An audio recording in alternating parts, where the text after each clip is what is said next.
Like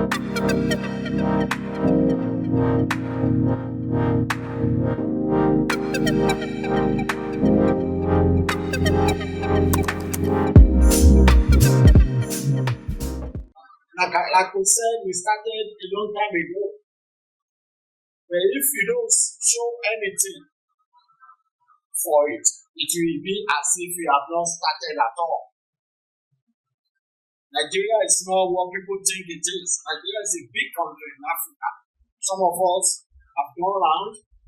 I can tell you what it is. You don't have to go country to country, but when you go to a place, a division, you know pretty much what they are doing in that area. You have captured the area.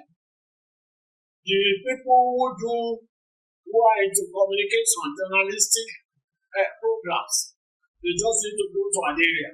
That area will tell us what they are doing, mostly within that area, to see how you will be able to plan for whatever is to come or whatever you have to do at the center. Yes, let me give acknowledgement to all of you who are here.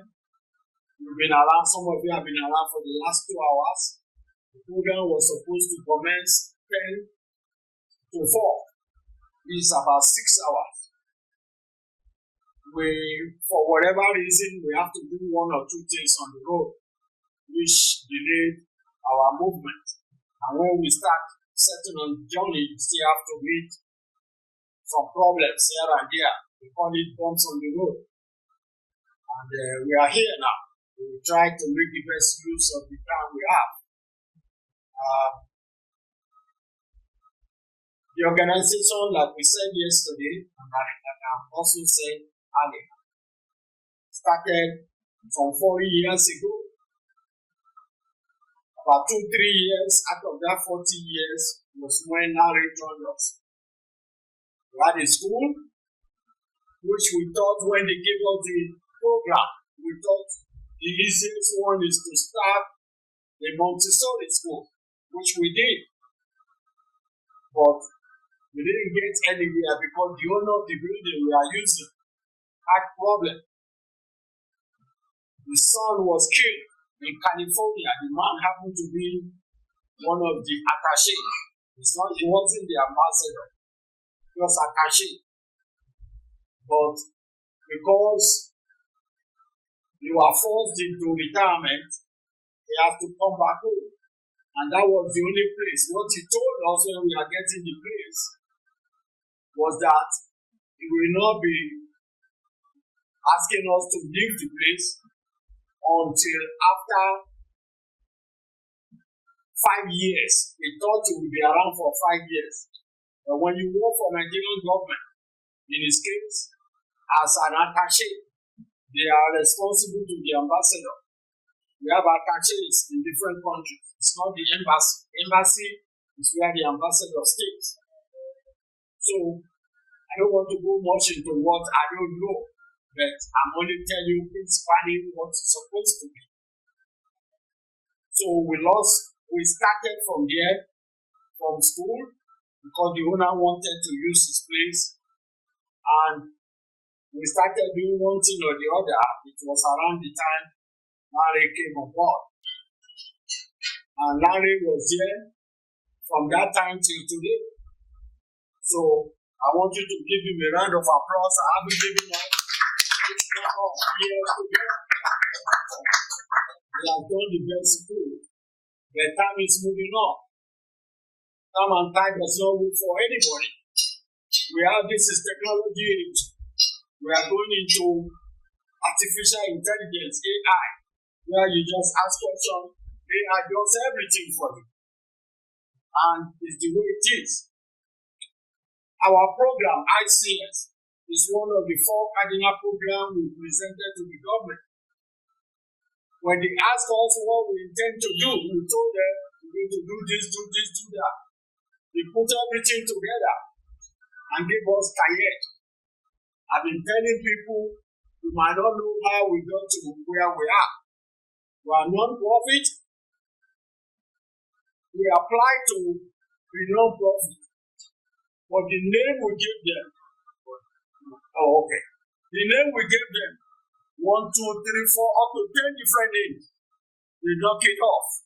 Government does not work the way you think it works. It's not a limited liability company. It's not something you can just come up and say this, they will agree. Pay your money and you go. We have that. Up to 9 that will register. We knew that everything have to be under non-profit. The idea is, it is not to make money, but we must make enough money to justify handling different people. We've tried about 6 staff, our former headquarters, there was a problem. It's not totally a big problem.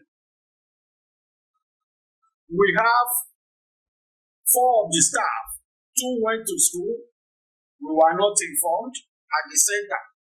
It was when our general manager's sister was going overseas to join her husband. That was when they called me. At that time, Nigeria was still on a level-headed something. How much do I pay for her and 3 children to join her husband?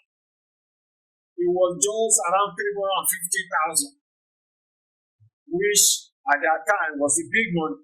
They didn't feel it too much. He wasn't the only one. The other person we helped, we referred about 12 people to go across. We do their papers and we make sure they get the visa. It used to be easy then. Wasn't that easy? Within the last 3 or 4, 5 years. We are just talking on our way coming here with Mr. Dickey, Michael, and myself. We are talking about the lady that used to help us. It was too Larry, I met the lady. Or maybe we met her because it happens to be the UBA closest to my place. And Larry does not want to take me further to this place from my place so that we can get everything done here. We had problem there. We are trying to shift our account to Lagos, and it was difficult. It don't used to be difficult. Everything used to be easy. But now, they won't let you open another account like we used to do those days. We have an account for TAIYAED, the first bank, which we tried to move here. The only reason they attended to us is because Danlami's name was part of the operators. But they only introduced, they are the, what do you call them? They are the one that introduced the operator, right? Because you remember, you are one of the people we put up at First Bank. Yeah. And then when we went back to say we want to shift the account here, they said Mrs. King must cooperate with us. Yeah. To tell us. Anyway, I don't want to go to long story because we don't have that time. So we tried to shift the account here. But at one time, all we were doing is 1 or 2 things. And we were able to pay the salary and still have a little small change left. These days, it's not easy to do one thing and think it will make money. But our notion is we want to create a department. ICS will be the one mainly using our name as a non-profit to go around the country to make sure we talk to the right people. How we expect Nigeria to be. It's not going to be an easy thing. If it's going to be an easy thing, Guardian will not throw almost 3/4 of the employees they've been thrown out. Daily tax, all the organization we used to know that used to back Nigeria, they are no more there. Oshaba used to be a brother to us. Yes, he ran daily tax. He eventually became governor, and that's about it. They look for a way to make money and go and settle somewhere. But Nigeria is still getting bigger and bigger every day. A lot of people come around here, some do business. All these gigantic things you are seeing don't used to be here. But our idea is to play a little role in getting things done to the best of our ability.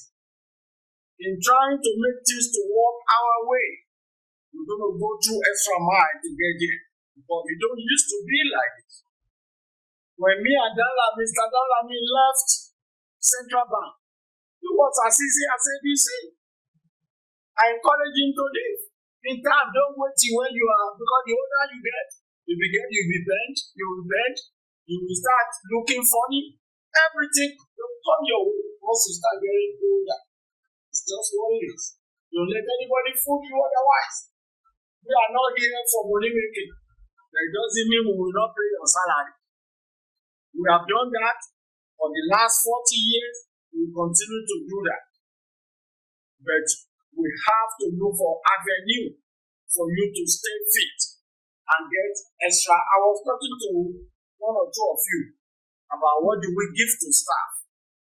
Because I don't like the way everybody is looking. Central Bank did it 2-3 times while I was here. I came. I was absorbed because of my scholarship. And then when I was to leave, I left. That's something with big organization. You will come, you will go. He came, he left. He joined us in Kaduna. And then I was posted to Kaduna. He was one of my people who surrounded themselves around me. I was senior manager. He was coming up there. Then eventually, he went for further education. Had a master's degree. Then law school. Went to school for law. Like the guy that spoke yesterday. An old lawyer. And he has put in long-time experience in what he's doing. So, I want you to give him a round of applause for having sustained this time to make sure he's ready for what is to come. Nobody knows what tomorrow will be. I cannot sit here. Yes, I came from overseas to attend this kind of program to get you people involved, to let you people know what we are doing. Mr. Yutin will be an example. When I met him around 20-25 years ago, Mr. Akajitan might be able to give us the exact time, but we saw the exact time we need now. I'm only using as reference. We came, we led some delegation. At that time, we did a 3-year study. Mr. Samson, myself, Larry, we did in Kaduna, just to have internet. The big dish, if you still remember, that is out of circulation now. They have big dish they will put on by the house. Oh, you have light now? Or what? No, okay. So, he led some dedication. When he was trying to tell me when he came back, he knew what we were doing. We are sponsoring people for educational purposes. He said he wanted to go to school if I can be of assistance. I said, we don't do that no more. We've gone beyond that. We are doing something else now. Because we are now registered as a non-profit. All you need to do is to tell the government what you want to do. If the name you are giving them is not the name they refer to should get or they will allow, they tell you you want to go and work on. The first thing is after you've given them your program, they look at it, and now we tell the lawyer. But then I wasn't involved. The lawyer, Ekudaya was involved. It was Mr. Samson that brought Ekudaya. Because the two lawyers they are using in Lagos, Akepedu and Oshobu, they could not handle it. Oshobu was facing another thing, was trying to become one of the urban something, right? Part of the division of Lagos.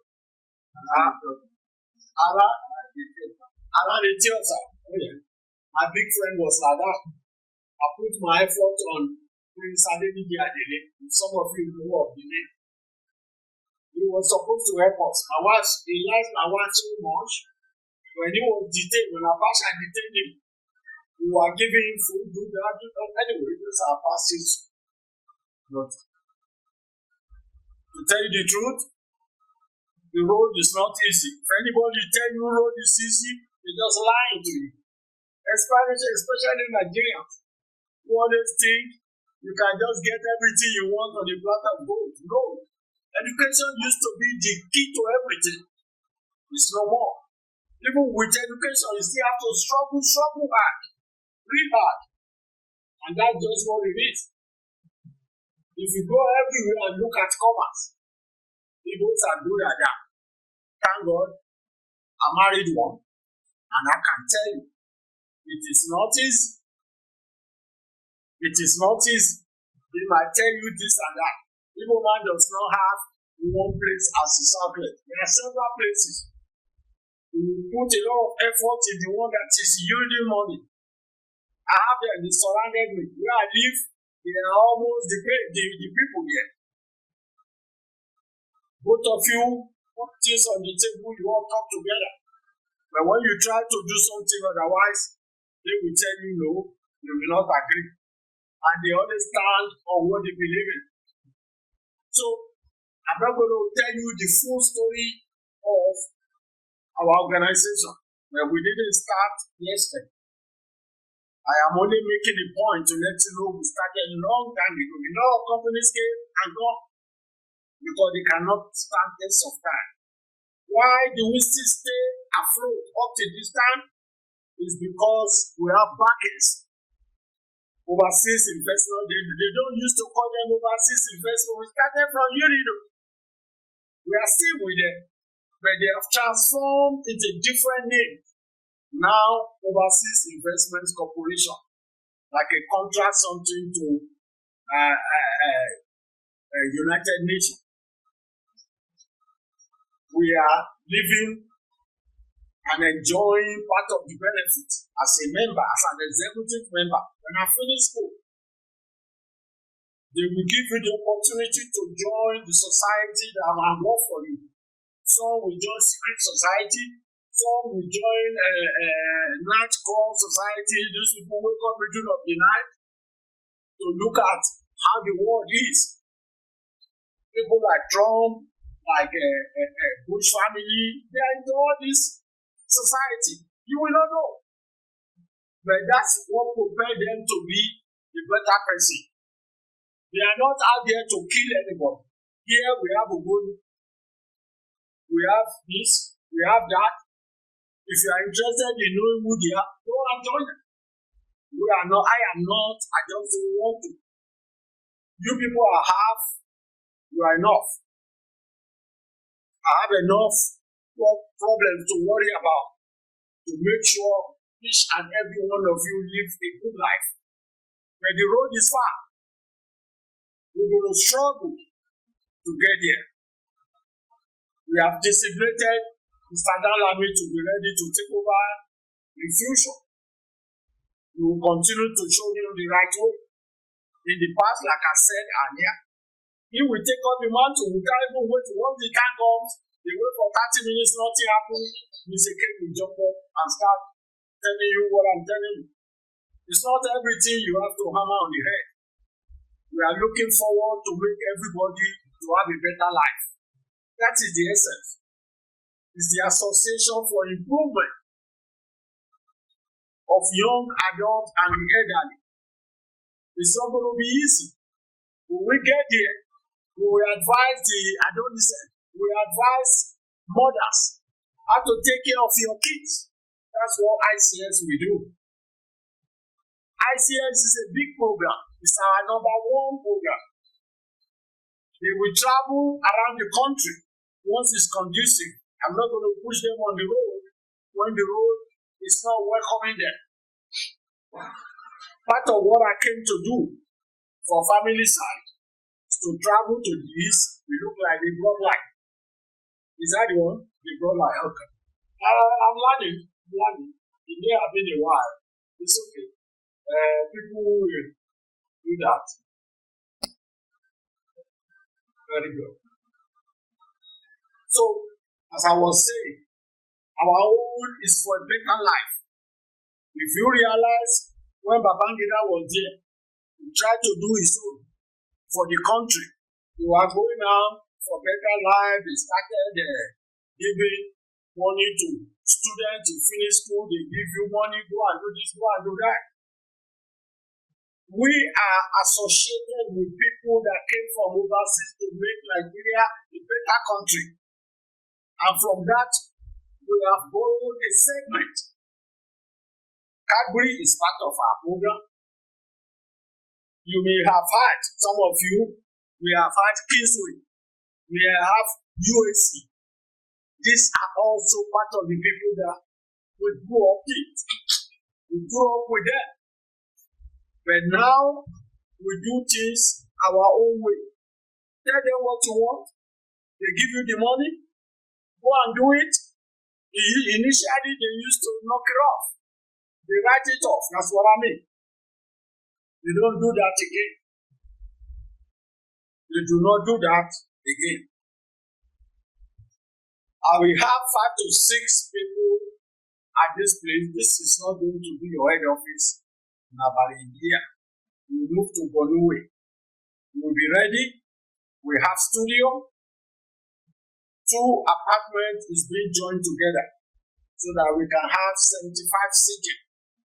We don't have to worry about did the pillar carry this. I was worried when we started renovating things here because the law allows as much as here now, according to what I was told, that up to 50 people, but we didn't want to wait till that 50. We peg it at 25 because there are other infrastructures that surrounds it. This one, that one there, everything. In Lagos, if your house falls, it becomes government property. It's no more your property. The house, the place where you think is your own, it's not your own. No. Now government get them all. A lot of people do not know. I was telling Mr. Yutis a few months back. Your papa place which you think is your papa's property. No. Now federal government get them all. Obasanjo did that. And you have to pay them money. If you walk your way like we did, you pay tenement rate, it's like you are paying rent. And you lease the place for 99 years. This is the place you call your papa's property. Mr. DK, who have a big something near my house. I mean, I just said, just next door. It's not his own. No. Now government get up. You have to pay rent. But the only thing is, who call it rent? They call it tenement rate. It's like you are paying rent. Tenant. That's the tenement is from tenant. They don't even call it tenement again. They are calling it Land Use Act. You have to pay government. It may be small. If you walk your way through the airport, as we did for here and where our head office will be, 375 Bonuwe. We did that already. We don't want anything to get on us on emergency before they come and steal your house because you didn't pay. Now you have to pay double to get there because they will take for that all the years you go plus extra 2 or 3 years. I don't know how they work it out. And Bamo is one of the shonage, some of the soil here. You know. So, ladies and gentlemen, we are not here to frighten anybody. It's just the way the whole thing is. And ours is to tell you what it is and to see how we can move ourselves within the circumstances we find ourselves. Like I told you earlier, nothing will stop your salary as long as we have something to wedge it. Right now, I've just increased our idea of being with overseas investment for additional 6 months, which means starting from January to March. From March now, we've added another 6 months. They will give us all the money we wanted as long as we show them the roadmap for success. That is what is important to them. They give you all the money you need. This place, they offer me up to 20 grand. I refuse to take 20 grand. I'm not talking of 1,000 naira. Naira does not have value again. I'm talking of dollar. So that we can be able to build what we are thinking of. Yes, we went to Akwa Ibom some few years back. It's not that we didn't want to go there before. It is because we have not seen a good thing to be done here that can yield us the money. Where does Mr. Yutin start? He started from going to Kaduna to see where the marketability of what they are producing in the area. Where will we get the marketability so that there's a room for success? You cannot continue to take money here. You don't replace the money and you want the money to yield something. Or people keep coming to you, they want you to help them, they need a job. You have to have a way to pay them. A lot of people call me. I got 4 people now. If I show you my phone, and somebody say he wants to go to America, we were just talking to our economy. That way, and this thing, we met somebody at the bank. After the lady helped us to get our account in Lagos, this is a big woman, a big manager, who now went to America at what age? America has this time. People like me cannot do it no more. Like I'm already there. So all I'm trying to say is that everything has its own time and its own value. You don't do it when you're supposed to do it, you be blaming yourself. Oh no, not 2019. When we registered, you still remember? No, the TAIYAED. 2017. Yeah. We were more than no, it's not 2012. Better. That one is but I was going to say that is around here. So I will only allow the departmental head. We want to watch time. I don't want to waste more than 30 minutes. So I'll be picking my information to you to let you know what you're entitled to, what you can get. Like this one just came to me when they told me you look like it has eye problem. That's Mr. Eniafe. We have had people that come and go. Most of our people, they came for what they can get. We don't mind. We give them. Like I said, we have 14 people overseas. They will pretend as if they are part of us. They will stay until they hit us with what they needed. And we will do everything to help them so that they can go overseas. And once they get overseas, it's only one day we get it. From all the people we have assisted, one day Okete happened to be, he lives in my people's place. So the organization is ready for you. We are for improvement. We don't want you to join us yesterday. And then today, you say you needed this thing, you presented it to us, you did this, nothing is coming out of it. We still have the propensity to borrow money. And the part of the money is written off. It's not that we don't pay. We pay. The only what we pay is negligible. We used to be a lot of money being spent. The first time I met Mr. Yutin, the first time we started, it was not something that was difficult to do. It was not something that was difficult to do. When we got this place, it was Lamaruf. He was one of us, of his blessed memory. He's dead now. He was working under Larry. They built this place. They only wheel downstairs for me. But we transform downstairs and get ready for here. Before we could even do this one, it's a lot of wahala. Let me tell you the truth. Nothing is easy in Lagos. Your own family will fight you. People will try to castigate you, what you are not. Now we are getting to a stage where we don't even call them when you are getting to a place or when you are coming in. I'm not ready to expose myself. It's not that I have anything hidden.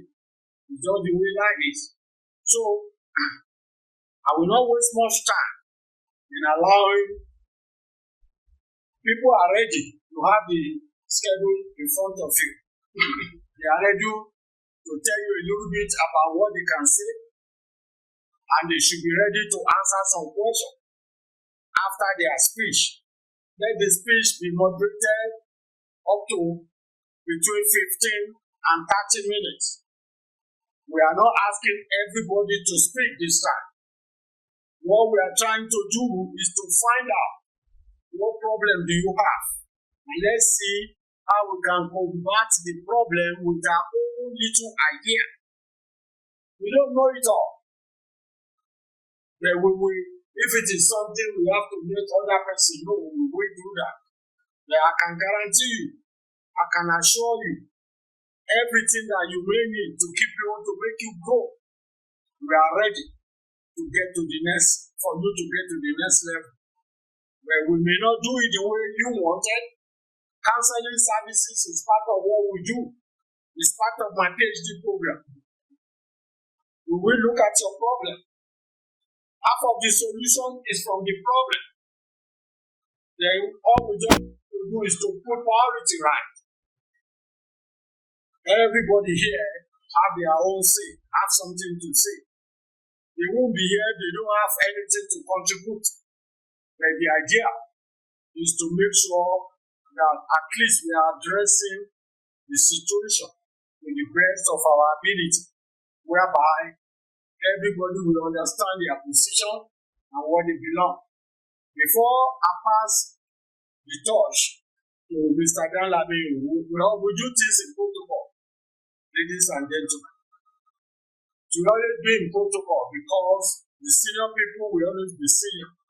And some will not give them time. It doesn't mean they won't speak. We allow them if they have observation or anything to add. But because the time was just too late, we cannot start asking them to go and research. Like the doctor came yesterday. You can see she was ready. She has researched into things. The other barrister did not go deep into areas. But when another person is talking, he gives you analysis, he gives you projection. A lot of things the woman would have spoken about will have been on project. It will be projected into the wall, which we thought this place will do. But later we found out a year, 2 years ago, maybe 3 years ago, we found out this place will not be our head office. We are only using it temporarily. We'll be going to 375 on the way, whereby we have a studio, we have places divided so that we can use it for one thing or the other. What we'll be doing in our ICS program, we will still, after I discuss with the people in charge, I will still come back and tell you, because it's not everything we are thinking that can be allowed in Nigeria. A lot of things can be allowed. ICS, Integrated Communication Services, is a limited liability company. As we told the government, we have 2 companies registered under that name. One, what we used to do is to train people, give them a go and work, pay us, give us back the money that we have used to empower you. It's called empowerment. But nowadays, we want to have big work. We have websites and we don't have websites. When we talk this talk that, we tell them to go to the website and read more. We are trying to employ this thing which we thought we are slated for tomorrow. So, what am I saying? I'm saying that we are planned for what is to come. Today, we are talking is an internal program. We allow everybody to go. We have already been talking on interconnections, whereby Mr. Toby connect everybody, and 4, 5, 6 to 7 people. So whatever you call it, we make things to be loud enough so that we can hear everybody from wherever you sit. Having said that, we are going to moderate our speech. Myself, I've said a little bit. I only touch on things here. The important thing is to know that ICS is coming in a big way. We have a big studio. In the studio, we have a segment. Offices, Ms. Maliki office will be there. She wants to be involved in all these journalistic operations. And we are not saying no. We said the time was not right. It has not been right. Well, it's not right. Oh, okay.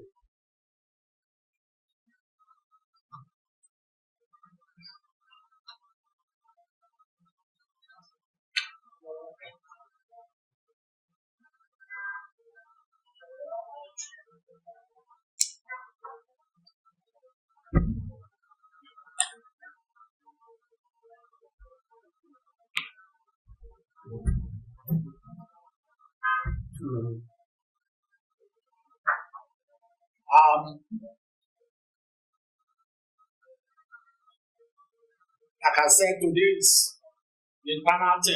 We're not wasting time. This is what we do in the meeting. We did meeting not too long ago. For everybody, we have to thank Mr. Tobi for his advanced knowledge in technology. He can connect. Zaria is the farthest place where we connect Mr. Dalami. He lives in Samaru, Zaria. They have changed. He's a big man in his locality. We didn't run to the camp. There is one of ABC, whatever. Let him do whatever he wants to do. He has told me before when Tinubu came to power that this with ABC, he might call him to do one thing or the other.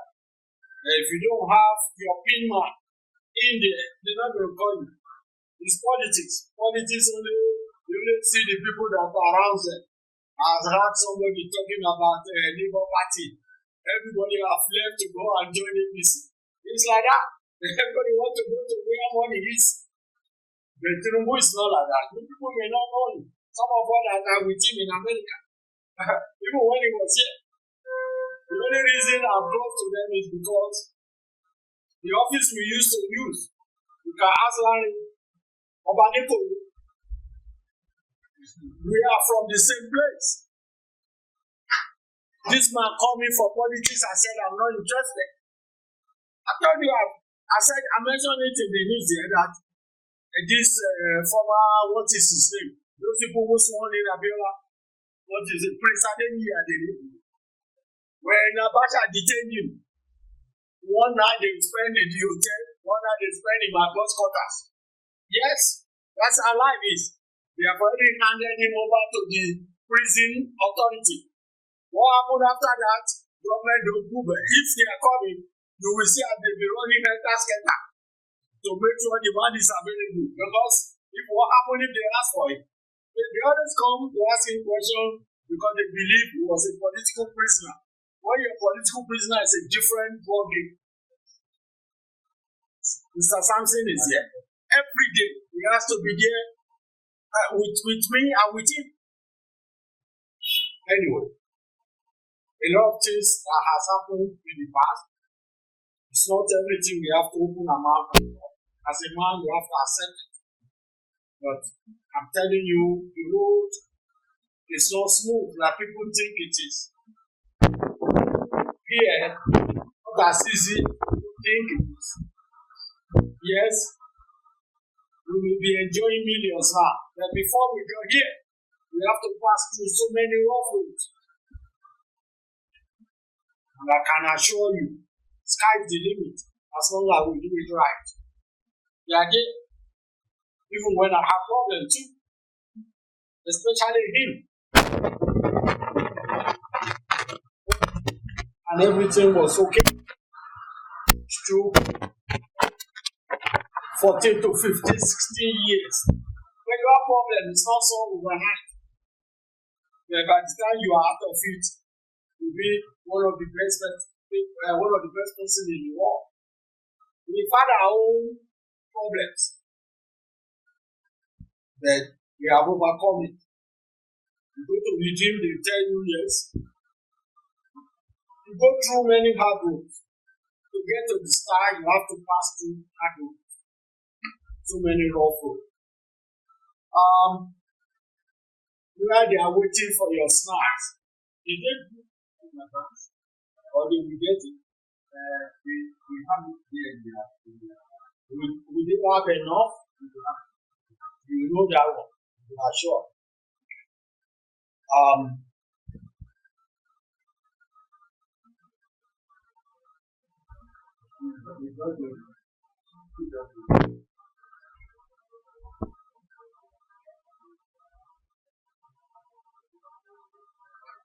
We will not be able to give you food today. To even get the food, not easy. We are wasted. No, I won't call it a waste. In preparing for the summit, which what we are doing now is also part of the summit. A lot of money have to be expended, and we want to make sure we contain ourselves. But there are people that come from very far, nearby. Anything in Lagos, still nearby. Mr. Yutin is from Eket, in Akwa Ibom, the city outside Uyo. Mr. Danlami is from Zaria. Mr. Samson is from Kaduna. Mr. Kajita from Aba. They all came from far, not even near, very far. It's a day journey. Anything in Nigeria is a day journey. Any place coming to Lagos or whatever. I don't want to take all your time. I've taken enough. I was even late. So you pardon me for all what's been going on. When somebody finishes, you can ask questions the way you want to ask. If it is something I will interject, I will come on board. Our program is meant for everybody and it's for improvement. When they finish, this is the way we do in America. When somebody finish, sometimes they tell you who they are, the school they went, and all that. When we start doing our program, ICS program, everybody we have the same segment. At least the one I have told them, we have about 9 different segments. Ms. Maliki, we have our own. Mr. Danlami, we have the law and you. He can call it, but it's what the law permits. And you will be able to explain to you to the grassroots so that you can understand. It's not the one we say here. The one we say here just to propel us to the next level. What we're going to be doing may not be from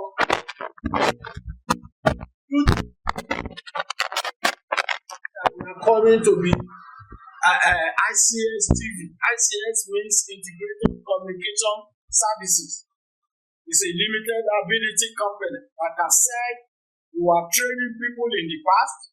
Mr. Kajitan can attest to it. In the East, we registered. After we finished training them, we give them equipment. Go and work with it. Give us our money back. That's what we do. We don't do more than that. We are not 100% give it to you free. No. Because you are non-profit does not mean you will not charge for your services rendered. And the only thing is you will not overcharge. Or you build a house for somebody and then the next thing you want to ask the person to pay for life. That is not the premise we started from. We are supposed to build a house, then we collect our money from the rent, 10, 15 years, we give the house back to the owner. This is the way we are supposed to start. We have landmark. It took us 3 years to get the paper. Ask them. Mr. Bamot here. Ask him. We still have it as part of our activities. But we could not do it because Nigeria has turned haywire. We would have gone to the area of Akoka, gone to the area of Obali. This we map around the area where you have property. We can develop it for you. You will not be more than 10 or 20 years max. Then these days now, the person I spoke to 2 days ago said, even up to, they can hold your house up to 35, 20 years. When will you enjoy the house? That is all right. We have one that they are doing for us for 20-something years, 23 years. That's why the fact that we negotiated, yes, no problem. The program oh,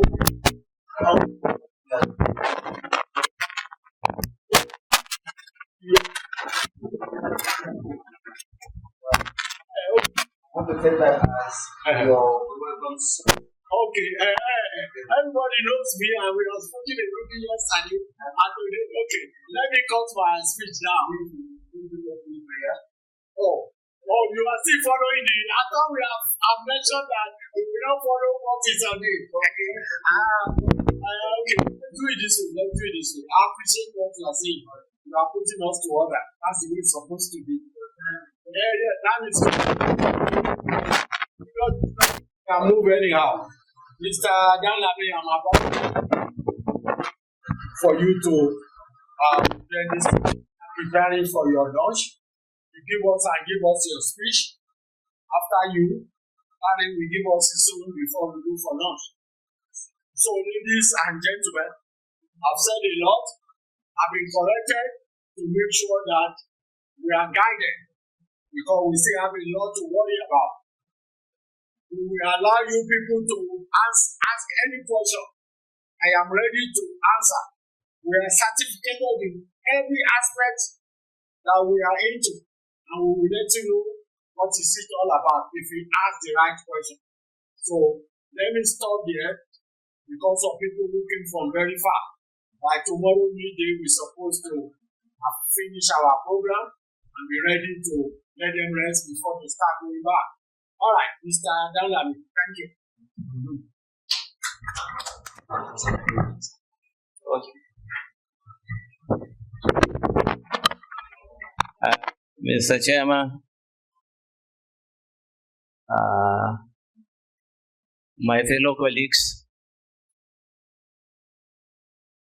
ladies and gentlemen, good afternoon. I feel very humbled and with a sense of humility and also modesty. I want to present myself as one of you and also part of you. And I want to appreciate the chairman for giving me this single opportunity and privilege for me to share with you my experiences and also understanding of really what happened during the last 2024 MBA Annual General Conference.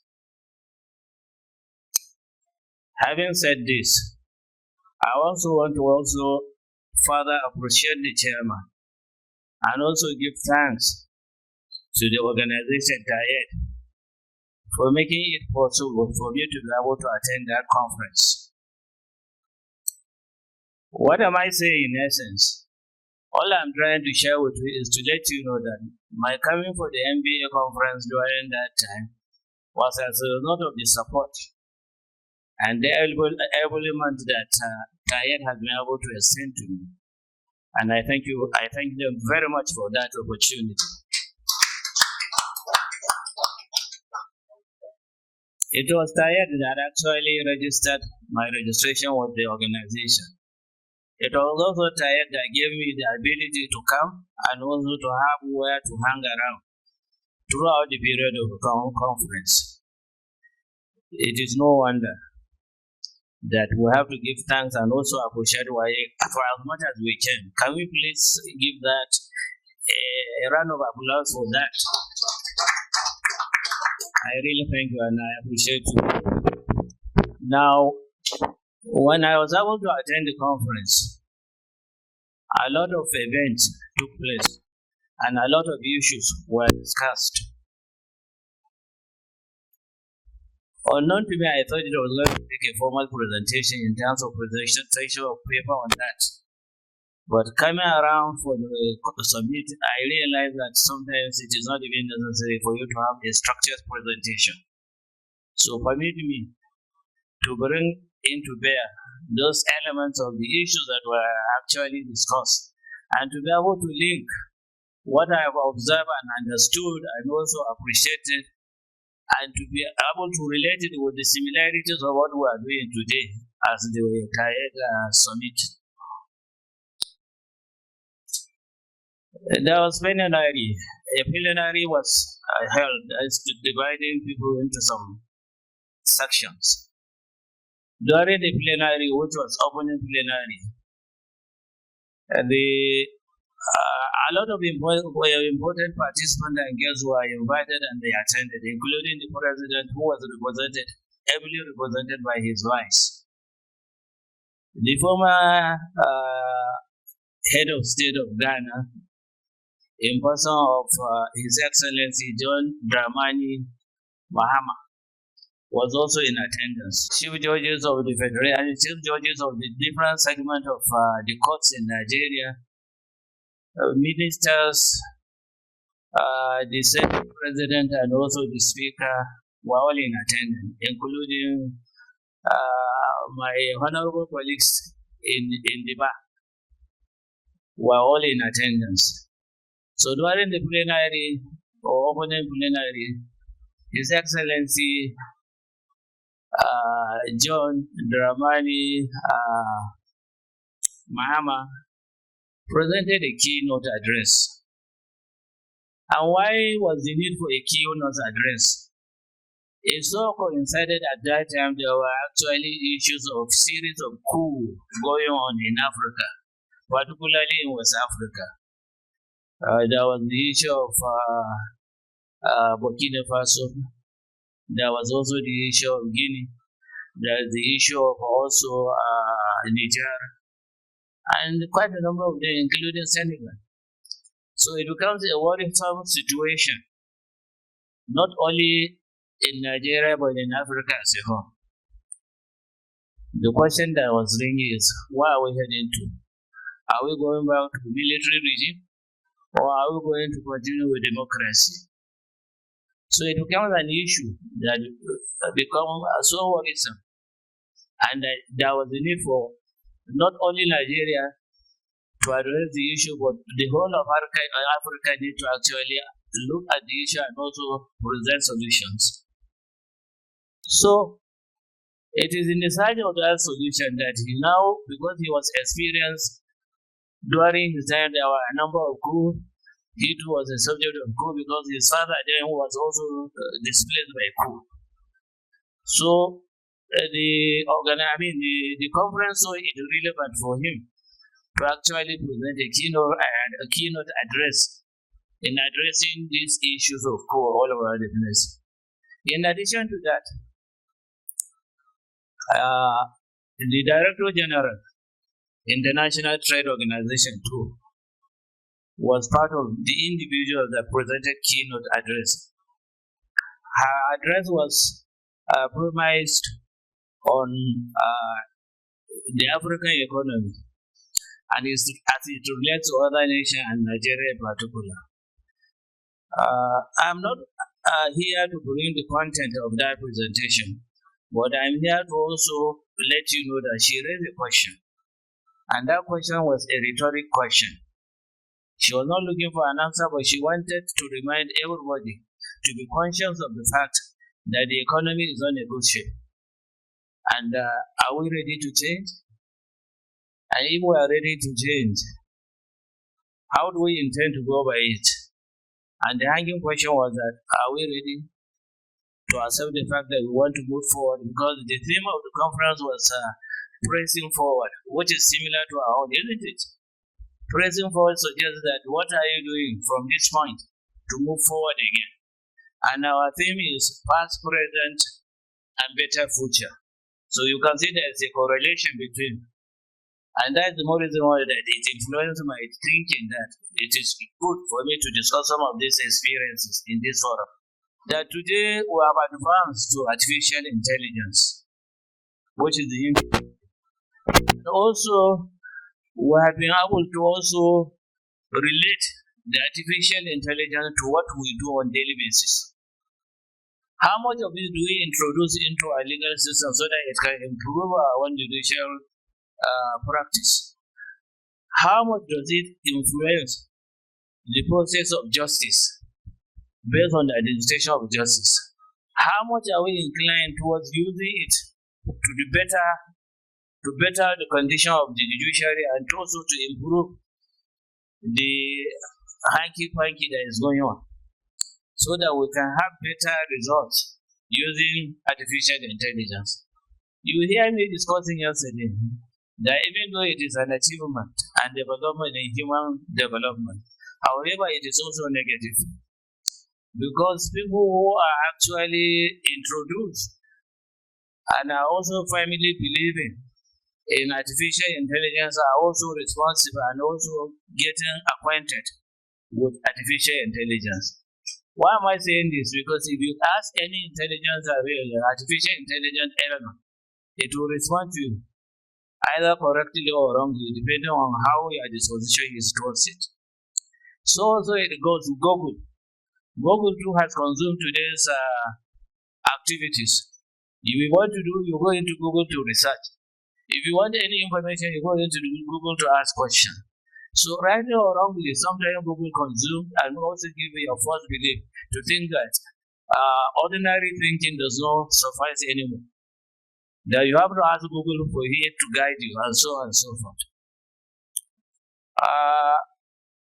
The current Minister of Budget and Planning, in person of Professor Abubakar Bagudu, who was former governor of Kebbi State and also was a senator at the time. He is an erudite scholar in economics. He tried to look at the GDP of Nigeria vis-a-vis the GDP of other related African countries.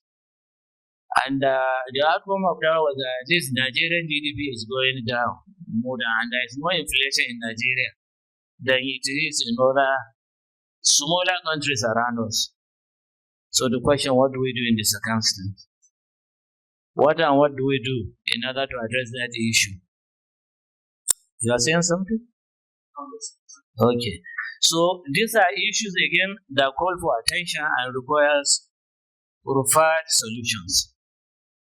Now, we also try to look at the independence of the judiciary. How independent is the judiciary? Are the judiciary actually enabled to be on their own in terms of their resources or salaries and allowances, in terms of control, or who employs even the judiciary and things like that? It has been a usual situation discussing issues, but then when you now look at the composition, the executive is in charge of employing the judges. The Senate is responsible for making the laws. So there is an integration among the three arms. Is that not so? So the Senate makes the laws, and the executive administers the law, and the judiciary is the custodian and also the interpreter of the law. So at what point do you make a deciding division? At what point? So it's an issue that bears for attention to, and which I believe is being addressed because the allocation of the sectoral allocation that is given to every agency, is now coming directly instead of coming from a particular state It's coming directly from the from the consolidated account. Consolidated account is why everybody is given allocation. It's not for anybody, it's for the nation.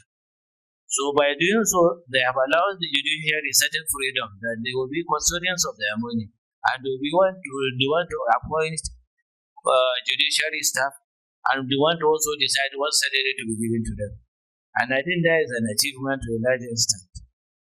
And again, we look at the function of artificial intelligence in relationship to human rights. At what level can artificial intelligence assist in supporting the execution of human rights doctrine in terms of you are entitled to freedom to move, you are entitled to express yourself, you are entitled to associate freely, and you are entitled to be given education. But under Section 2 of the Constitution, it becomes impossible for you to investigate on the type of school you want to go, the kind of quality of school you want to attend, and why you are refused. You cannot go to court and justify it, which is a limitation to the rights. So how much of artificial intelligence can be employed to assist in relaxing some of these obstacles, and to also ensure that there is display and administration of justice as it's supposed to be. So these are some of the issues that I had wanted in a structured form. Maybe if I have structured it, I would have been able to explain it better. However, I think you have to be contented with the little that I put across. Thank you very much.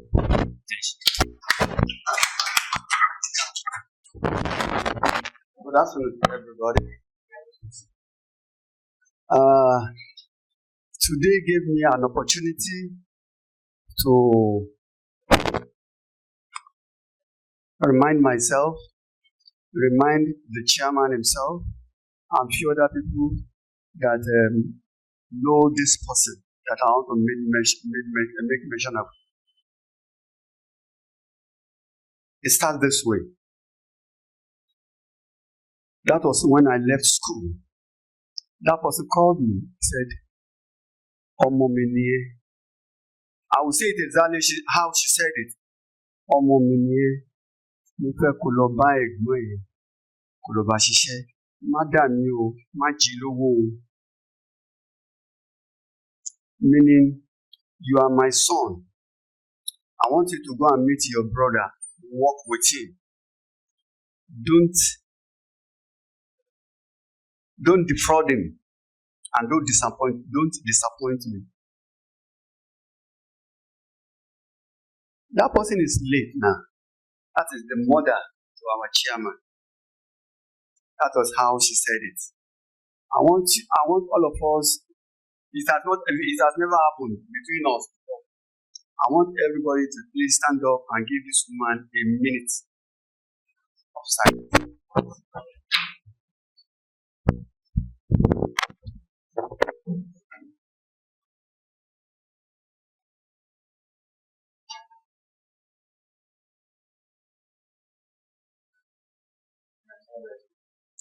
May our gentle soul rest in perfect peace. Yeah, let's sit down. I think, honestly, within me, it has ever been coming to my mind, and I think I did not disappoint the woman when she was alive, and now she has gone. I don't think I will do till we part. Good for that. In the year 1983, I joined the organization. When I joined the organization in 1986, that was when I joined the organization. The organization was formed in the year 1983. Then, you cannot float a company all alone. But the chairman was joined by some other people. We have Chief Itabi, we have Chief Okeshola, we have Alhaji Umar Yao, then we have Mr. M.O. Ali, So those are the people who have the same common idea. And what was the idea? The idea was we want to help people. Then at the bottom of our letterhead, then they always put it there. Always reach out to help. I don't know, maybe the chairman still remember again. It is boldly written at the bottom of it. Always reach out to help. Reach out to help someone. I was looking at it when I joined. I was looking at it. I said, reach out to help someone. What I learned in the school was to go and make profit. That is the essence of starting business.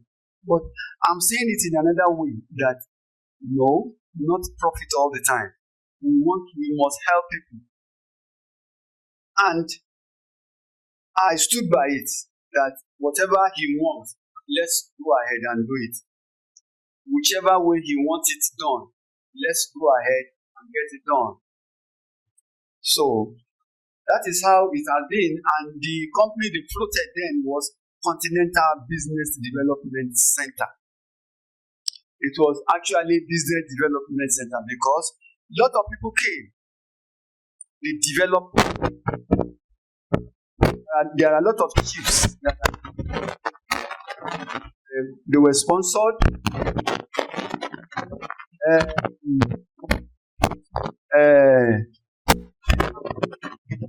Esama, his junior brother in Benin. I've been there to go and meet the man.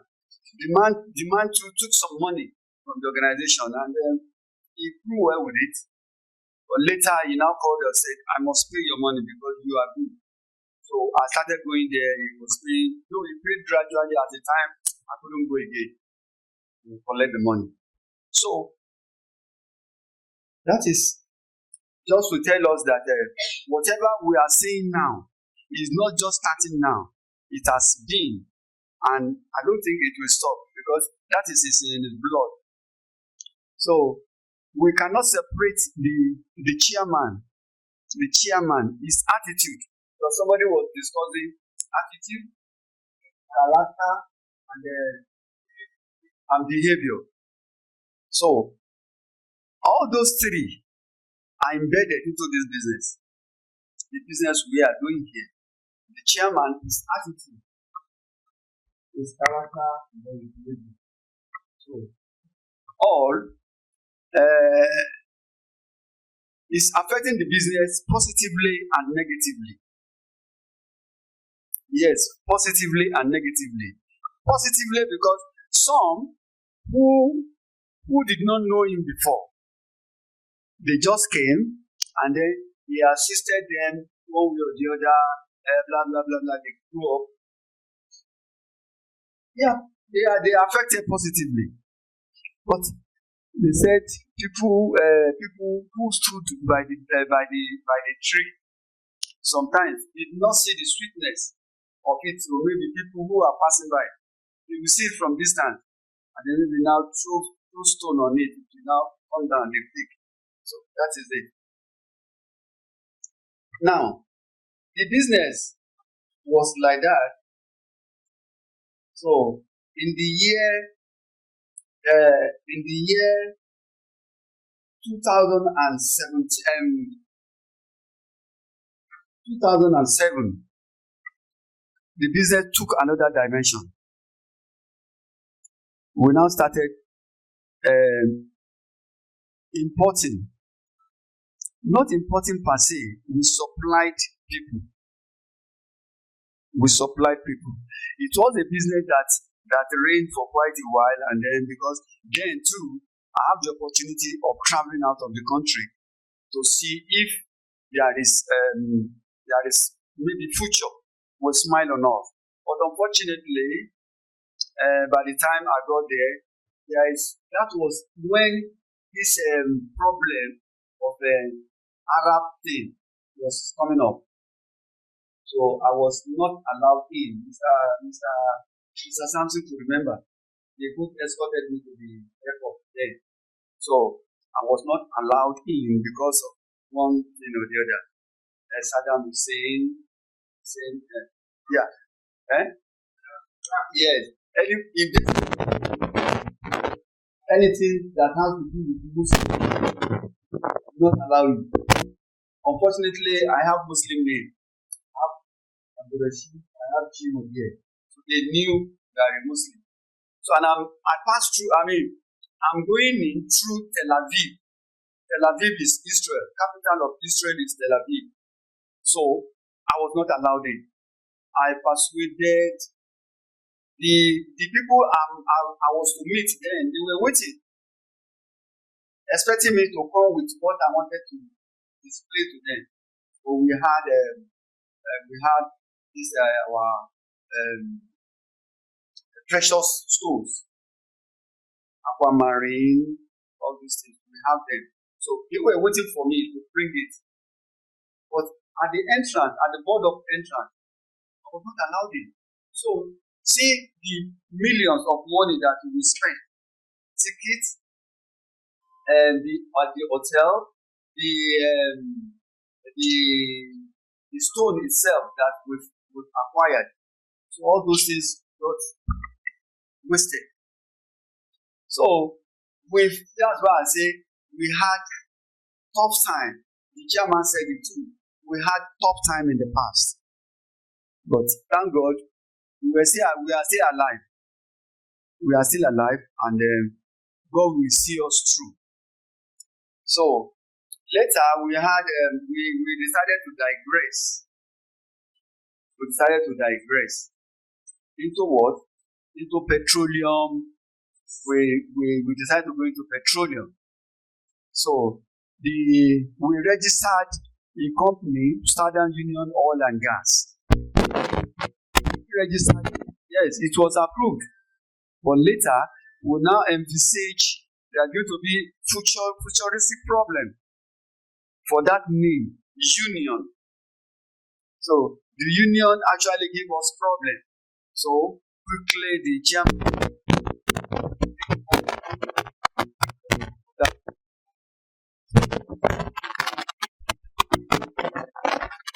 ISC Petroleum. So we now registered ISC Petroleum, which is what you are using now, by the special grace of God. So if he did not quickly make a U-turn, then we might probably get it stopped. Probably we won't go further on this registration, on this NMPC registration again, because everything will get stopped. But because he has foreseen what will happen then.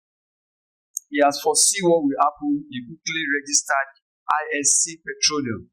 That is why it was easy to have it on board now. So, and in addition to that, we want to have to digress as well. We want to go into properties development, buying properties, all this. Now, because there is no business we do that we don't register, so that you will not come and say we are doing business, we are not doing it the right way, or it's illegal. No, all the business that we do here, we were under government registration, landmark, realty, synergy concept. We registered that. So that was when the idea of cement came in. That was when the idea of cement came in.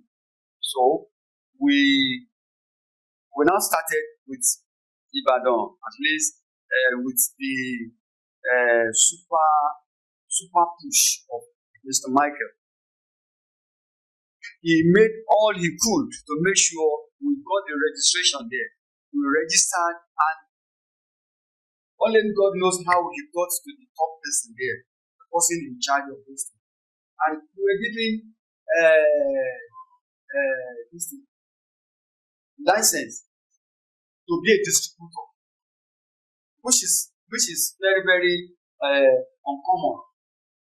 It is very rare to see that for you've not been buying before, you're first timer, and you got distributorship straight away. So Please let us give Mr. Michael a break, please. He actually do wonder there. Probably ego style. Yes, corny, and putting your hand in the pocket. She now taking them for lunch. So all those things enticed them, and then he got it for us. So, Mr. Michael, thank you very much for that. So, I still think Ibadan cement there, we should not let it die down, because the effort we put in, if we did not give it a follow up, it's like everything is in vain, and it should not be in vain. That I will also go to the issue of because several times the chairman gave us the right to form a committee to look into what business we can do. We came up with the idea of production. Said production is another way for people to move forward these days. And we are not talking of confectionaries and water. We thought of confectionaries and water. The confectionaries we're talking of maybe bakery, to have bakery, snack, all these things. So that is what we were planning, that we think can put many people's hands on deck. People will be doing something, and money will be coming in on daily basis. So salary payment will not be an issue again. So, and we thought of water too, water production. So that was, we mooted it first in Lagos. I think later water culture is dangling or trying to get something done on. But Lagos State was mooted it first. And we thought of using Agbara. Live by special grace of God. We see a lot of prospects on that business. So, water, the production. So, I still stand by it. Thank you very much. Ladies and gentlemen, yes, let me start with this. My coming in to join Mr. Chairman. It's quite an age now. I knew Mr. Chairman as far back as 1989, when he visited where I was doing small business then.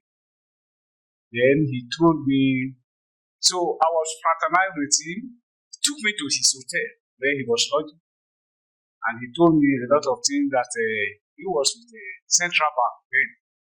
That if I need to see him or I need any assistance in terms of exchanging rates to new one to meet, that I should let him know. I said, thank God that this is a divine direction from God.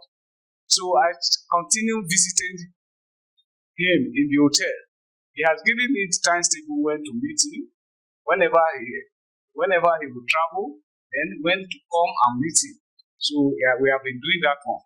But unfortunately, we lost contact. There was no punch phone like this. It's not meant for our time then. So this man, when we lost contact for almost a year, what he did was that he retraced me back by coming to the same spot we have contact earlier to write a note that they should give me. Thank God, so when they gave me, he said he gave me a schedule that I should visit him in the office at the central bank that now is permanent. It's no longer traveling here and there. So that's how we do it again. As along the line, I told him that, Oga, since I've got to know you through the divine directions, that you will assist me further. He said, okay, in terms of what? I say where I am working presently, I don't like it. That I don't mind if you can have a way for me in Central Bank, that I will prefer it more better. There, he now encouraged me. What do I have? I say I'm just a secondarian. I'm just a secondarian then. He said he now advised me that he wouldn't want me to be doing a linear job, even if they engage me, that I have to go to school. He was an instrumental at school. And not only that, he contributed, he sponsored me. So that is please, I would like you people to give a kudos to him. So, so we now continue. He's now having a project set to. Since he has been engaged in the central bank and he was fully there as an organ, he will not be able to attend to some of those workers, to some of those people working for him. That I will be his eye and I will be the, and whatever they have as a problem, to contact me.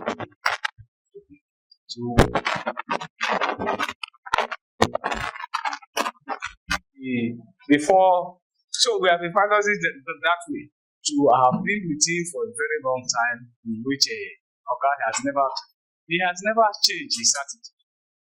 Anybody coming to his way or accidentally got to know him, he will know that he will testify what we are saying. That Oga is so pragmatic. What he doesn't have anything so much or to be for him to do for you. So he has been doing that one, and I cherish it. So it is a long way we have been with him. Even before the association, he gave me because he always gave me an assignment to said something. We want to register this that I should go for a lawyer. And thank God we were able to get a lawyer to do it. So I connected him with, despite that it's in abroad. We were talking, and at the end of the day, it was a successful outcome. We were able to get it done. So along the line, we were able to, since when they registered, I have been a beneficiary of that association.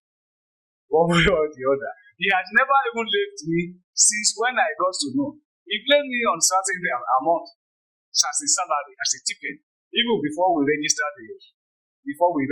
So I can't leave it. People were working for him, riding bikes school for the madam, and I supervised the production, and from there he gave me he placed me on this. So in fact the journey was so sweet, and it was so long. It's quite an age now. So and up to now, that is why I'm still with him. So that has been a beneficiary to me in so many ways, in which I cannot be mentioned.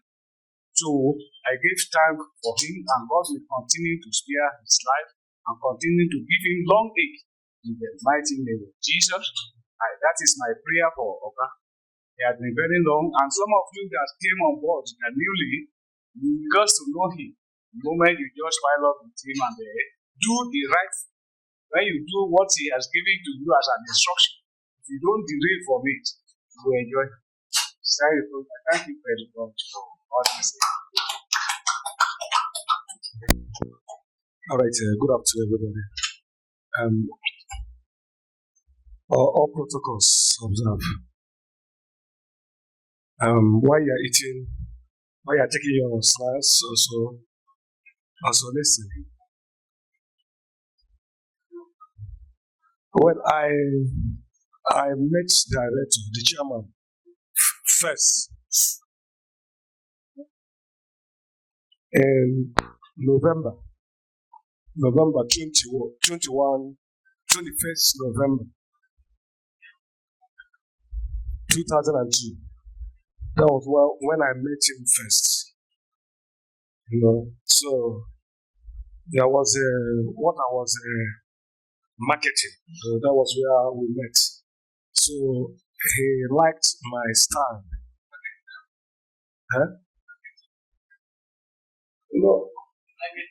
Marketing in yes.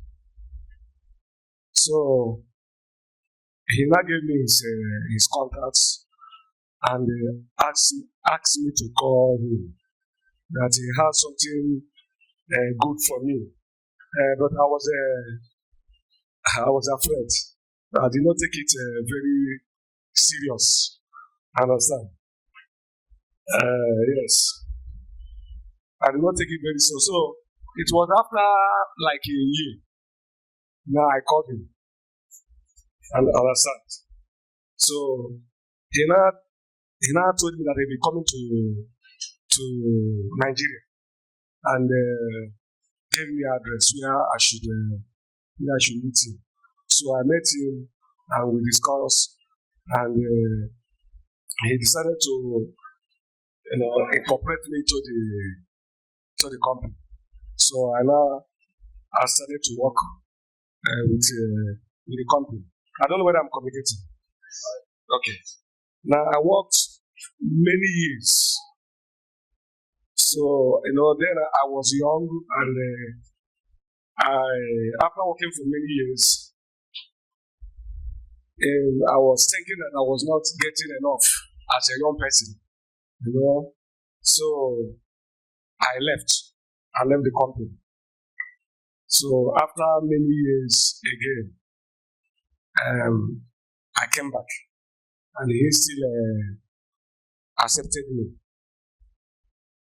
So when I came back, he gave me the first assignment he gave me was to make research on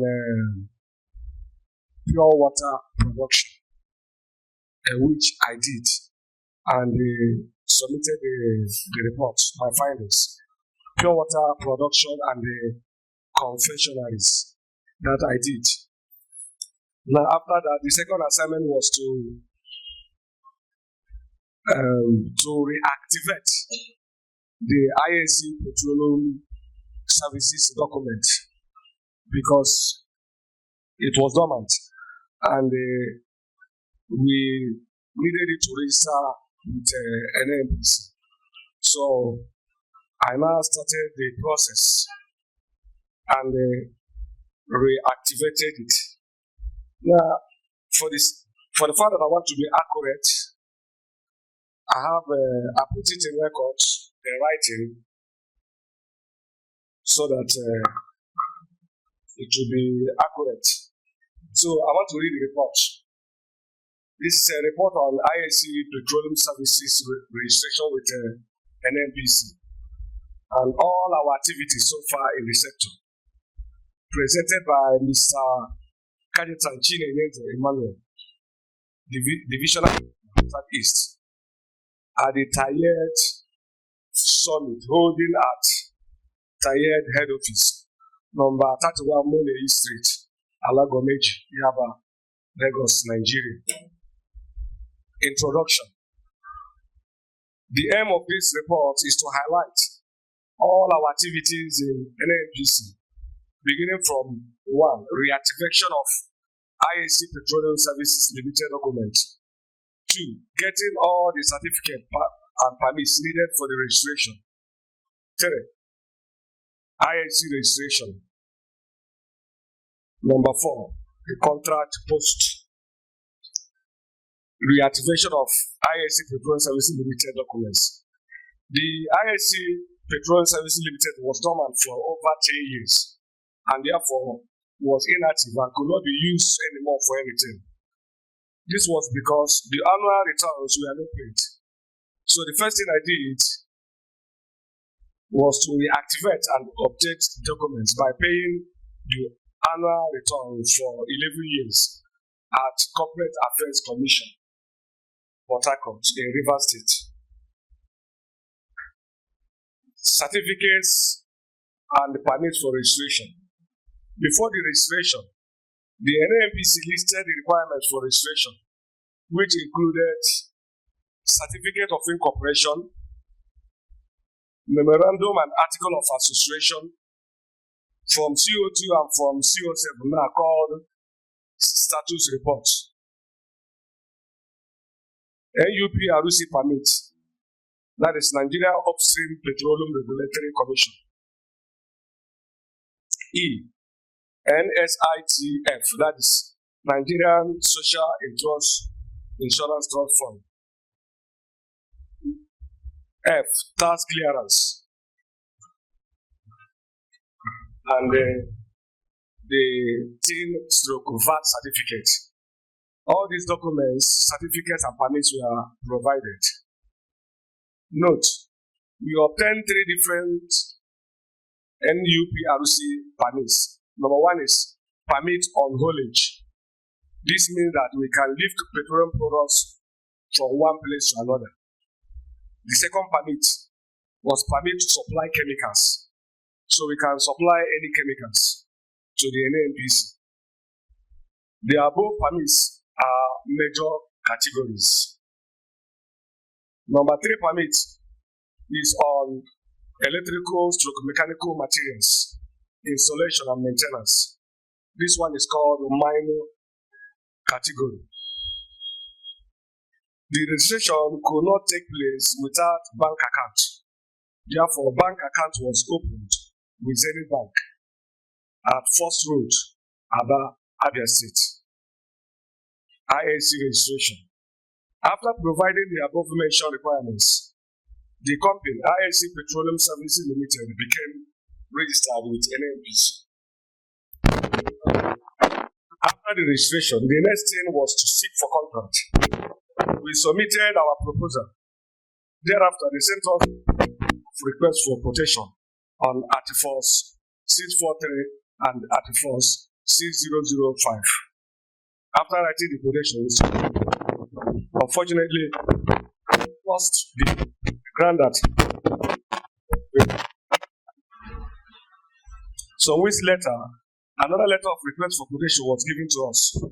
They wanted us to give quotation on red dye, liquids, chem nature, and the status 450. The red dye was found, but status 450 was not available. We searched for it in many companies, but it was not available. As a result, the quotation was not prepared, so we also lost out. All these activities happened from November 2023 to November 2024. Challenges. Most of the materials NNPC needs for refining petroleum products are not common. It takes weeks to find them. Sometimes we will not find them at all. Appreciation. I appreciate and thank the chairman, Dr. Mobarak O. Ali, for the project. I also thank him for his moral support. I must not fail to thank Mr. Idongesi E. Ntin and Mr. Toby Martins for their immense support and contribution towards the project. They are wonderful colleagues and brothers.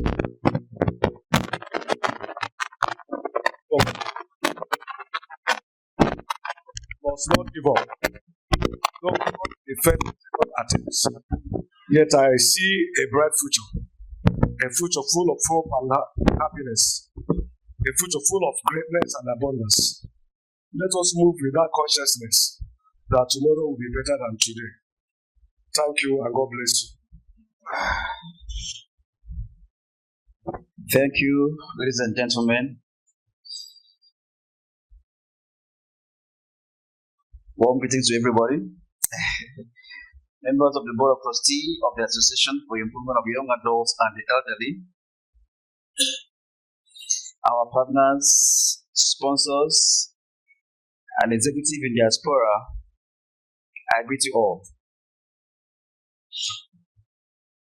I am Bidon Setskutan, a member of staff of TAIYAED. I represent the rich and beautiful people of the Niger Delta, south of Nigeria.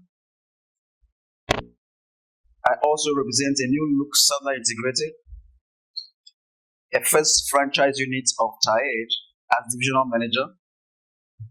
I also, in some parts, represent or played some role in IC Petroleum Services.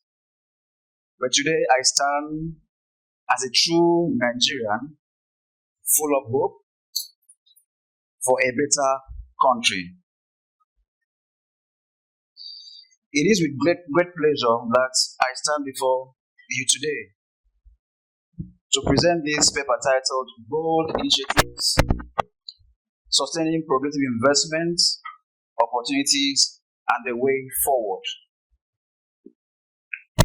Someone who is bold is not afraid to do things which involve risk or danger.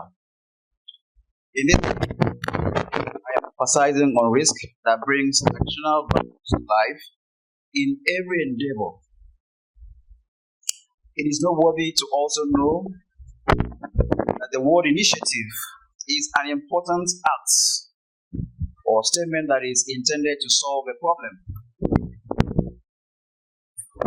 Be bold in approach, bold in claim, bold in experiment, bold in declaration, bold in ideas, bold in leadership, etc.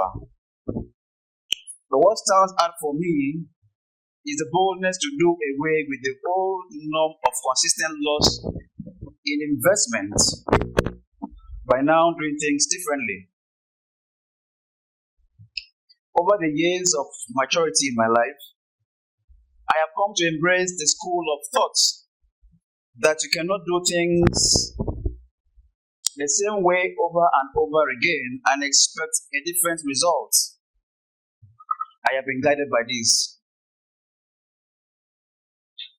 This is insanity if you continue to do things the same way over and over again and you're not getting the actual result you want. It is insanity to continue to dwell in those habits.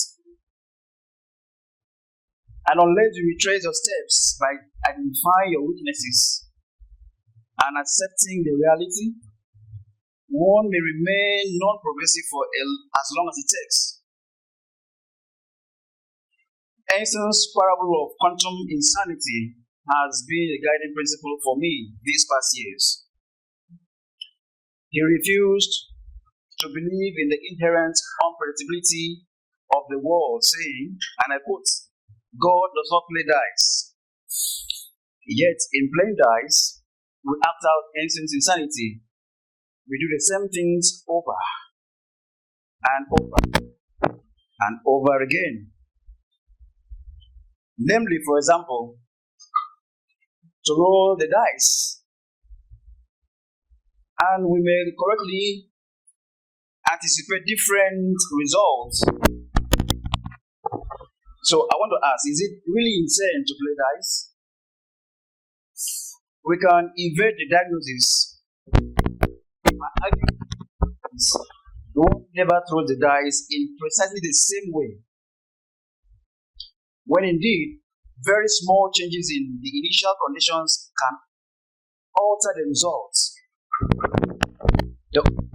Here that situations where we can't predict precisely what's going to happen next, it is because there are aspects of the current situation that we haven't taken into account.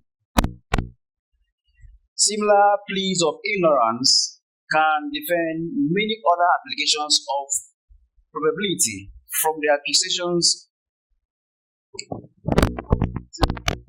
to which they are all exposed. If we did have full access to reality, according to these arguments, the result of our action will never be in it. Just for your information, for your consumption, Einstein, I'm talking about is Albert Einstein. He was a great scientist. He was a theoretical physicist who discovered and invented major theories in physics. He received honorable doctorate degrees in science and philosophy. I'm a follower of his work. TAIYAED as an institution has made some efforts to move on from the past, and I stand to be corrected, even though there may be people within us who do not share rhetoric.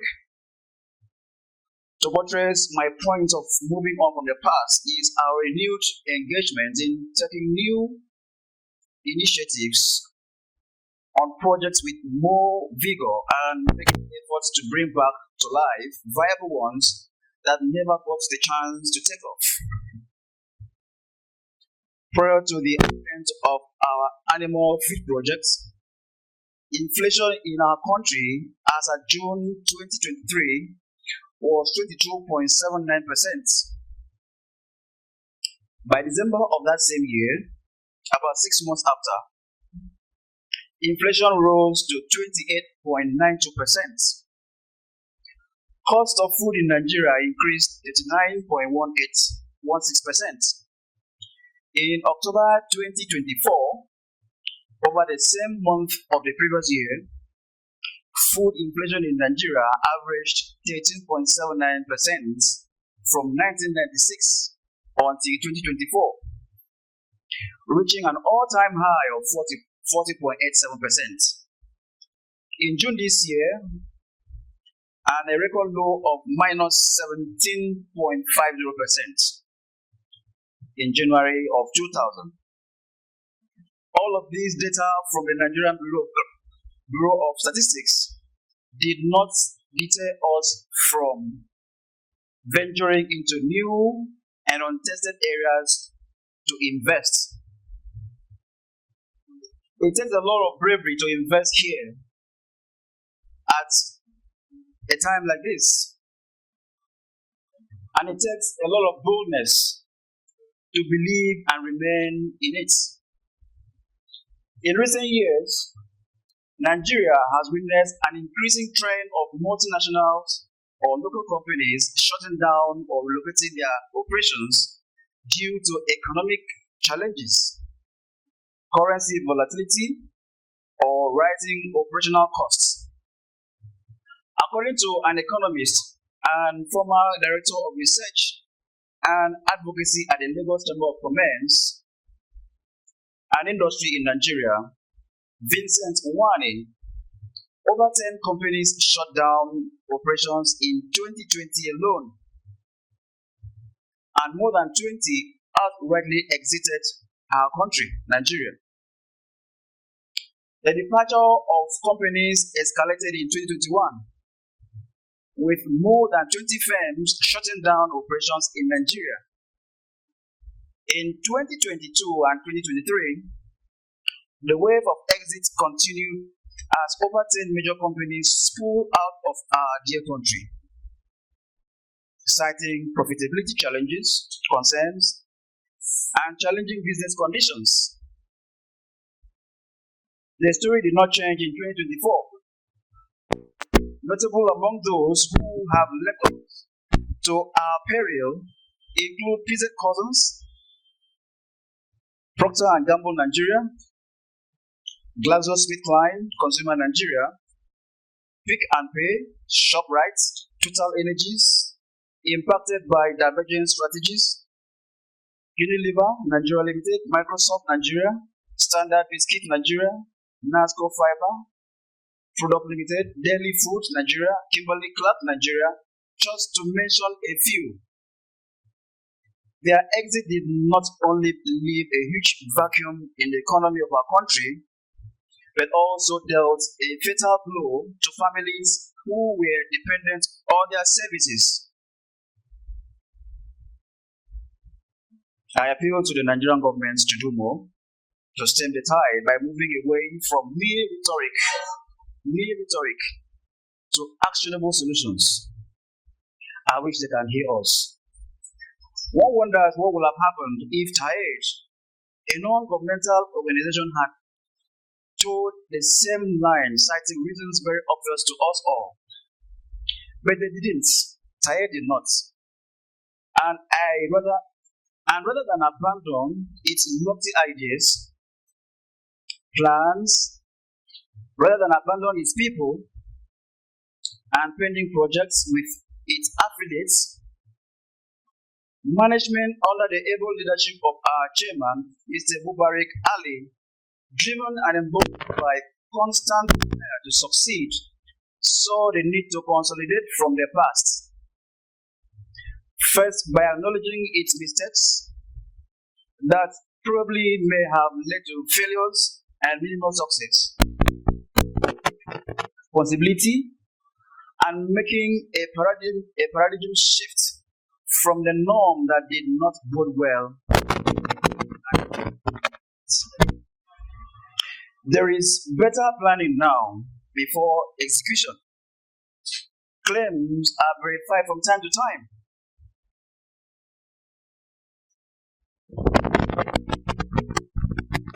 And data is being collected.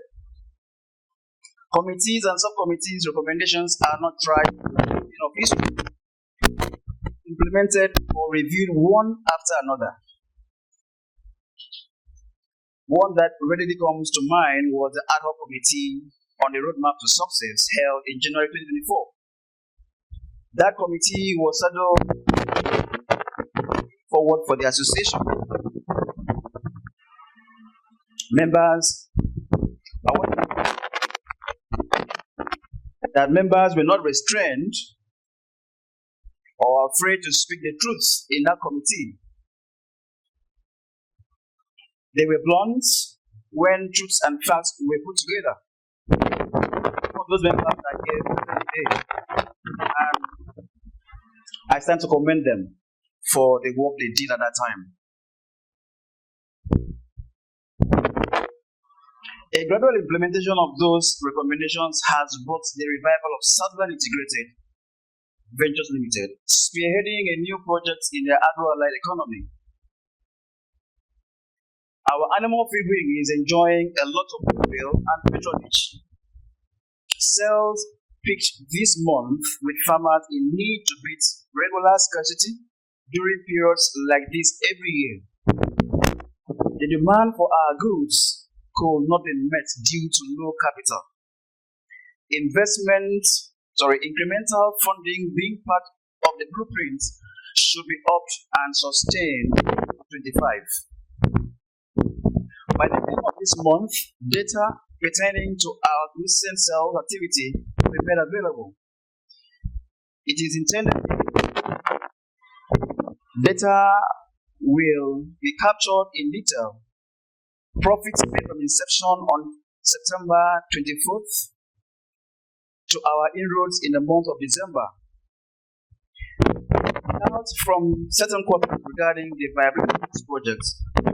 Those doubts will be once the report is ready, because facts don't lie. But to say we have surpassed expectations to be backed up by data. When you see the data, you will get to say whether we did well or we're not doing well. Okay.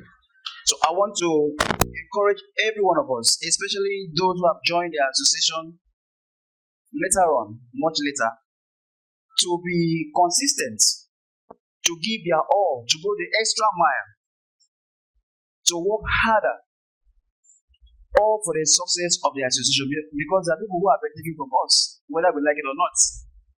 So all hands must be on deck to continue to give their all, their best at every opportunity. Thank you, and God bless you all. I'd like to use this medium to welcome you all to TAIYAED Summit 2024. So, as the area manager of in charge of Oyo State, so I would like to base my discussion along my region. So, I will be speaking on accountability for a better future. So, before that, I would like to give a brief history of what has been going on all the while over my unit there. So, I hope everyone can hear me. So, a brief history. There about maybe 2017, we started with transportation services, providing transportation services in Ibadan there, where I am. So, we did that for a couple of years, and I believe to the best of my ability, the business we sailed through. So there are ups and downs, but the essence of the running the business is to manage all those things. So I believe that went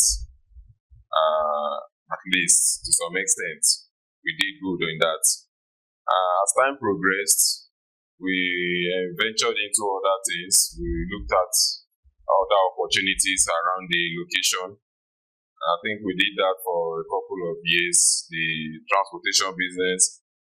At that same time, we were still running the money placement services, which involve helping people. It's part of the TAIYAED program, helping the elderly and all that to get their relations, at least their basic needs, inputs over there. So the money placement services was ongoing. At the same time, in fact, up to today, the money placement services is still ongoing. So it has always been there. Along the line, we now progress to the farm. We got a farm somewhere around the same. I know many people have been hearing about that place. I managed it for about 2 to 3 years or so. Then we were planting. We wanted to go into cocoa production, but we tried it, and then some other things, it didn't really materialize the way we thought. So then we started planting cassava and all that. So I managed that for about 2 years, and then it yielded fine. So like they drag emphasis on the Dangote registration. So we proceeded to talk about cement, how we're going to start it. I'm being brief and direct. Sorry, don't mind. I'm just cutting it. These are the things we have been doing over time. So we went forward to register the Dangote, and after the registration, we thought we would kick off a branch at Ibadan there. The place is still there. Maybe hopefully in the future it will materialize and kick into action. So along the line, I was saddled with the responsibility of being in the audits. Right now, I might be going into the accountability aspect, because that's the essence of having someone to audit. I'm going into my main line now. Yeah. So accountability for a better future. That's where audit comes in. And then the main essence of audit is to checkmate others and enhance resource management. So that's the main essence of having someone to audit what is going on in the organization, and so that we know where we can, if there's something going wrong, we can take a redress and then look at it again and then move forward. So that is the essence. So I think I happened to audit. We went for one audit with Mr. Larry at Abaden, and then the outcome of the exercise yielded some actions and whatever. So those are what happens after an audit it takes place. We went for a minor one. I won't really call that an audit, when Apple was about to commence, and then we saw the situation of things there to know what's going on and what to expect. So peradventure in the future, if we were to go there, we know how it started and we know what we're expecting to continue. So that's audit section, which I also have my brother who is part of the team. So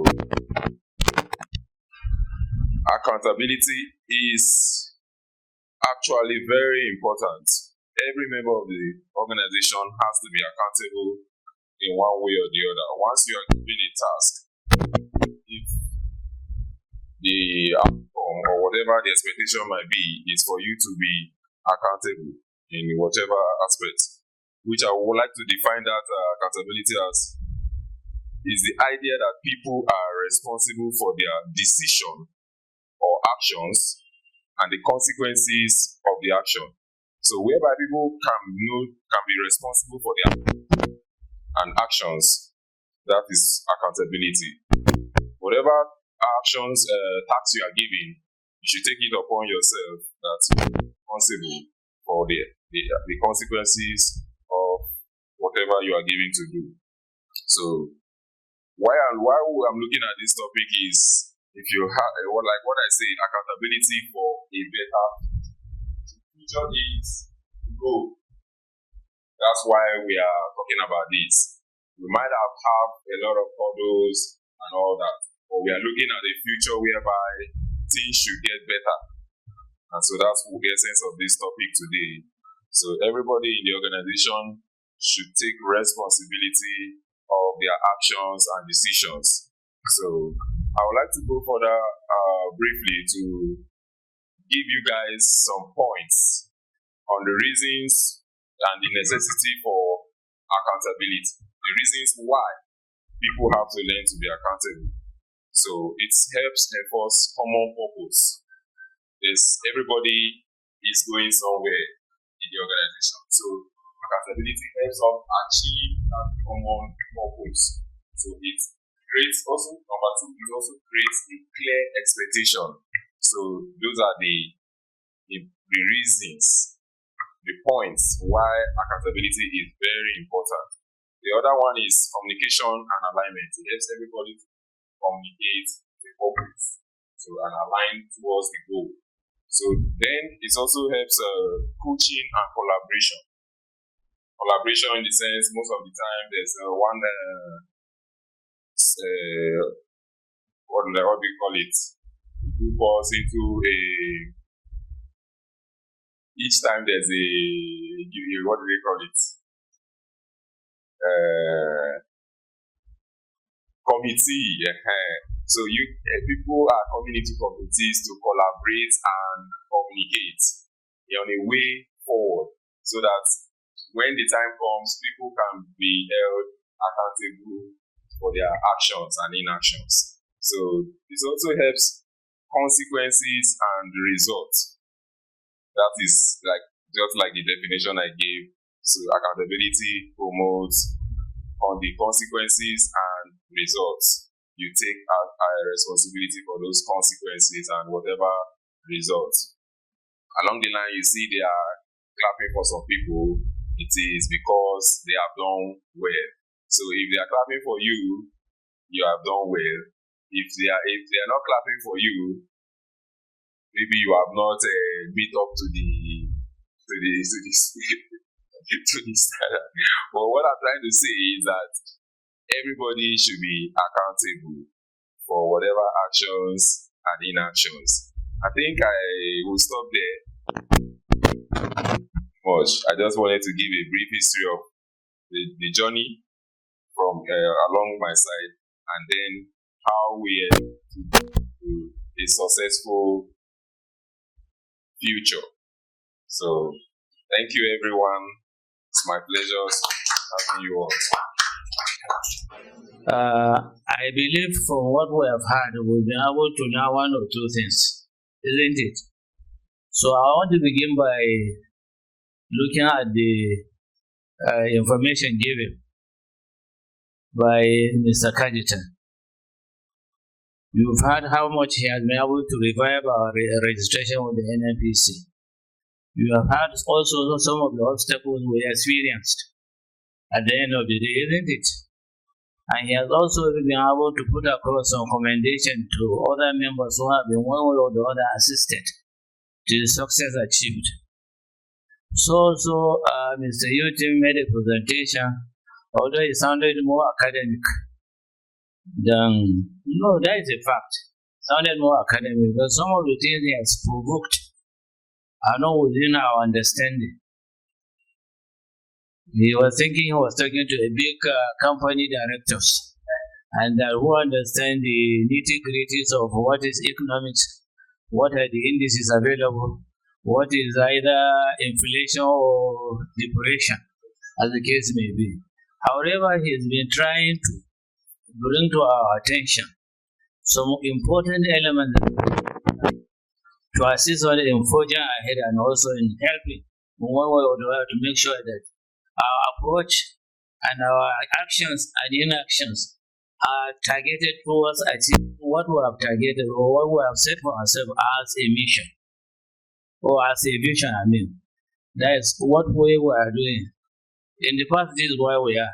Present, this is where we are. Now, how much are we now trying to remove every other thing that will stand on our way to reach to where we are going? He brought quite a number of issues. How the animal field project came to be, what and what other situation we had experienced, and how much today we're experiencing, and that with what we are seeing, and then the hope that is being created in us is to make us push forward, and there must be consistency. We must have to stand by what we are doing, and we continue to do to the best of our ability. It is that that will move us towards what we are now targeting to do. Somewhere say what he's saying, and with the good intentions we have, and with also unity, we as people and also part of the organization are actually developed that the future is limitless. But we have to be conscious of that, and we also have to build it as part of it. And then we should be able to also bring into play this team spirit. Don't think if we get it, it's you who is there. That it is collectively we all are failing. Why? Because we will refuse to do the little we can in aiding him and supporting him to move forward. Do we really understand that? So there is the need to be kind of a large family, thinking together, aspiring to do what we want to do, and working in coordinated form to make sure that we are there. While Mr. Market emphasized on the need for you to be responsible for your actions and inaction, that if you are given a mandate, you should be able to exercise that mandate the way it is based on the rules and regulations set down by you. That you should try to do what is right and proper. And that is exactly what it should be. Because the accountability is for you to be able to explain exactly what you have been told to do and how you did it. And it conforms with the way it has been laid out for you to do. Am I right? I think that's exactly what he's saying. But the issue of collaboration, that one is a little bit coordinated. You don't need to collaborate with anybody. As a member of this team, you are supposed to build what is called synergy. Synergy. Every time we do, we need to know our next level. We need to let him know this is what we are doing. We need to let the next person know that when we are aware as to everybody what he is doing, we become comfortable. In the absence of one, the other can choose. How I wish I'm communicating. In the absence of one person, I cannot say the person else is not there. I cannot do another thing. Ordinarily, I know. That's what succession plan. Succession plan is very much present in what because we are working and we're on the same level. I should be able to understand what is happening on this table. And I should be able to also understand what is happening in the next table. So that in the absence of anyone, there will be continuity. I don't know why do you see why the synergy should be there? So that in the absence of anybody unable to do what is supposed, the next other person can switch over and do it. And then together now we move. And then we will now succeed. I thank you very much for giving me your attention. Thank you very much, sir, Mr. Danlami, Musa, for your contribution. Standing on the already established protocol, I am Oluwatosin Maliki, and I will be speaking on the topic enhancing community awareness, integrating elder care program into ICS media initiative to address elderly challenges. We gather here today to address a pressing issue that affects not only our elderly population but also the very fiber of our society, elder care. As we reflect on the past and examine the present, we must envision a brighter future for our elders who have contributed so much to our communities. It is our duty and responsibility to ensure that they receive the respect, care, and support that they truly deserve. At the heart of this initiative is the recognition that awareness is the first step towards meaningful change. We must enhance community awareness about the challenges faced by senior citizens in Nigeria. And one of the most effective ways to do this is by integrating our elder care program into our ICS media initiative. As we all can see, we've seen what has gone on in this country for the past few years. We've seen economic meltdown, we've seen inflation, skyrocket, and which has affected every sector of our economy. I would like to say this because we are reaping the dividend of a civilian government. A civilian government allows freedom of the press and all of that. And as such, we are leveraging the media to get access to these elderly folks, to educate them on health education as well as financial literacy. Now, we've seen that the government, they have put certain policies in place to secure the future of Nigerians, secure the future of the elderly people, secure the future of the youth. As well, we've seen that corruption has eaten deep into the sectors. We've seen that corruption, is one of the things that I would say is bedeviling this country. Now, at the grassroots level, an average elderly person doesn't have an idea, of what he or she should do to elongate their lives. You see them eating what they are not supposed to eat. I remember that time, my parents used to go to the post office to send mail. But we can all see what is happening. We see that technology is advancing day by day. Like the chairman has said, Mr. Dalamio and Mr. Sampson also further reiterated. Technology trends are evolving.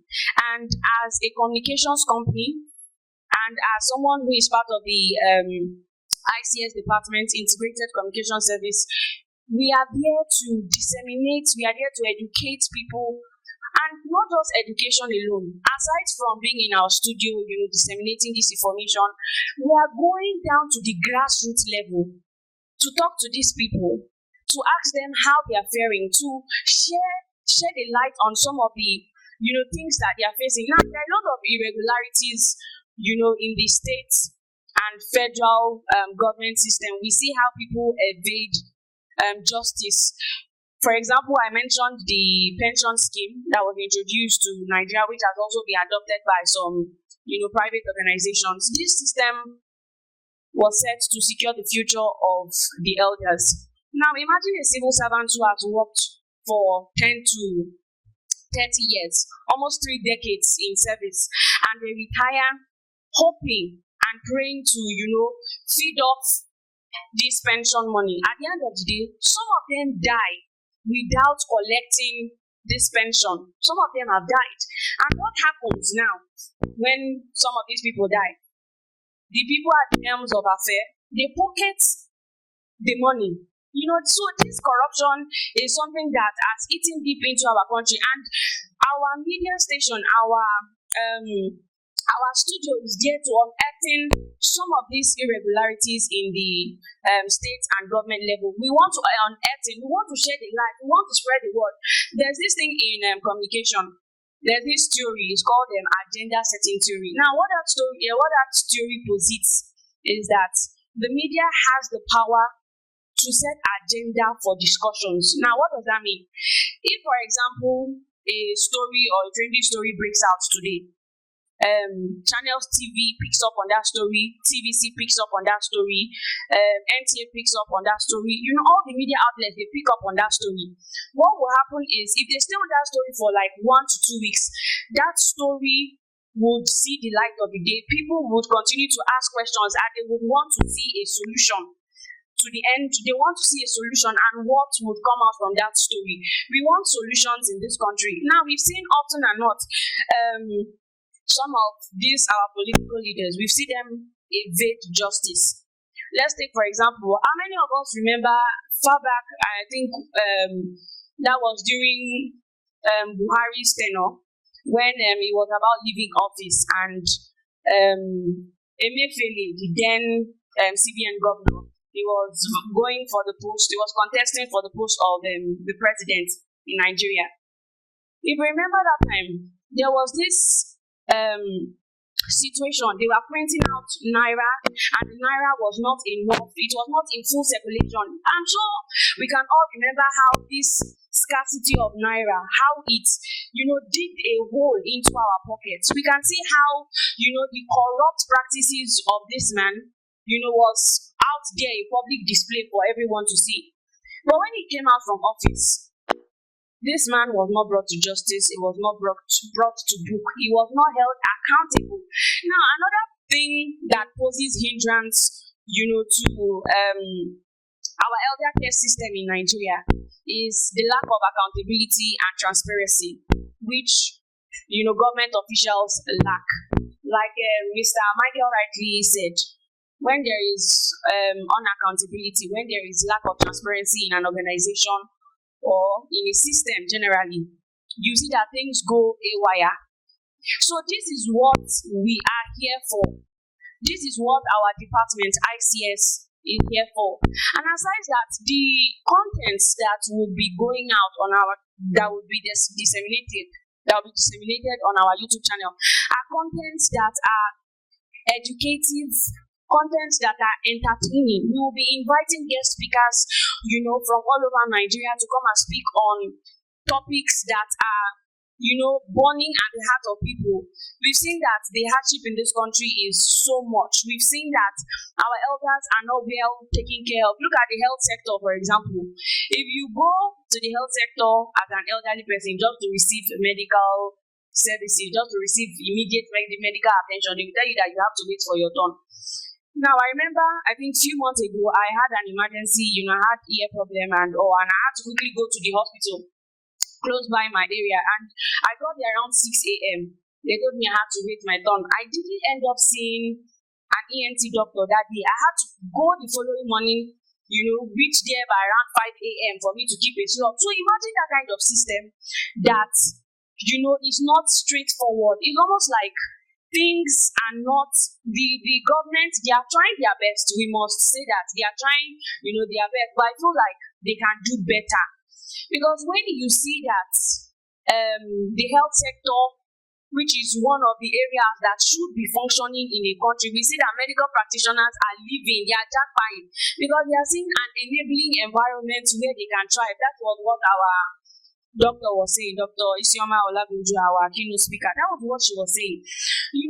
But we see talent, we have skills, we have people that, we have Nigerian youths that are intellectually sound, but the enabling environment is not conducive for them to thrive.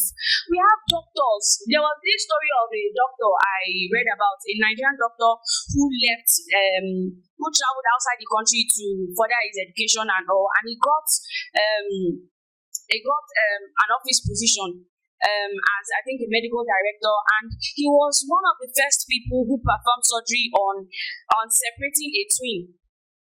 Imagine that kind of, if you try that in FMC here, they'll tell you you want to do pass yourself. If anything happens to it, before you even attempt it, they're already they are putting fear into you. But America is a country where they will tell you, dream. You are a dreamer, dream big. You can do it.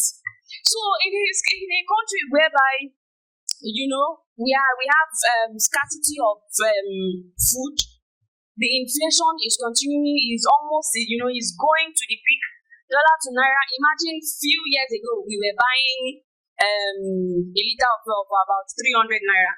We were buying dollar at that time at 300 naira too. An egg was sold for 30 to 50 naira, but now an egg is sold at 300 naira. And there is this review that there's a high tendency that things will continue to increase.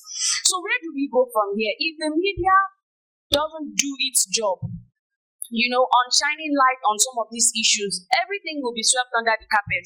And that is why I also want to appreciate the efforts of our chairman, Mr. Mubarak Ali, the chairman for the Association for Improvement of Young Adults and Elderly, for his, unwavering support he has tried severally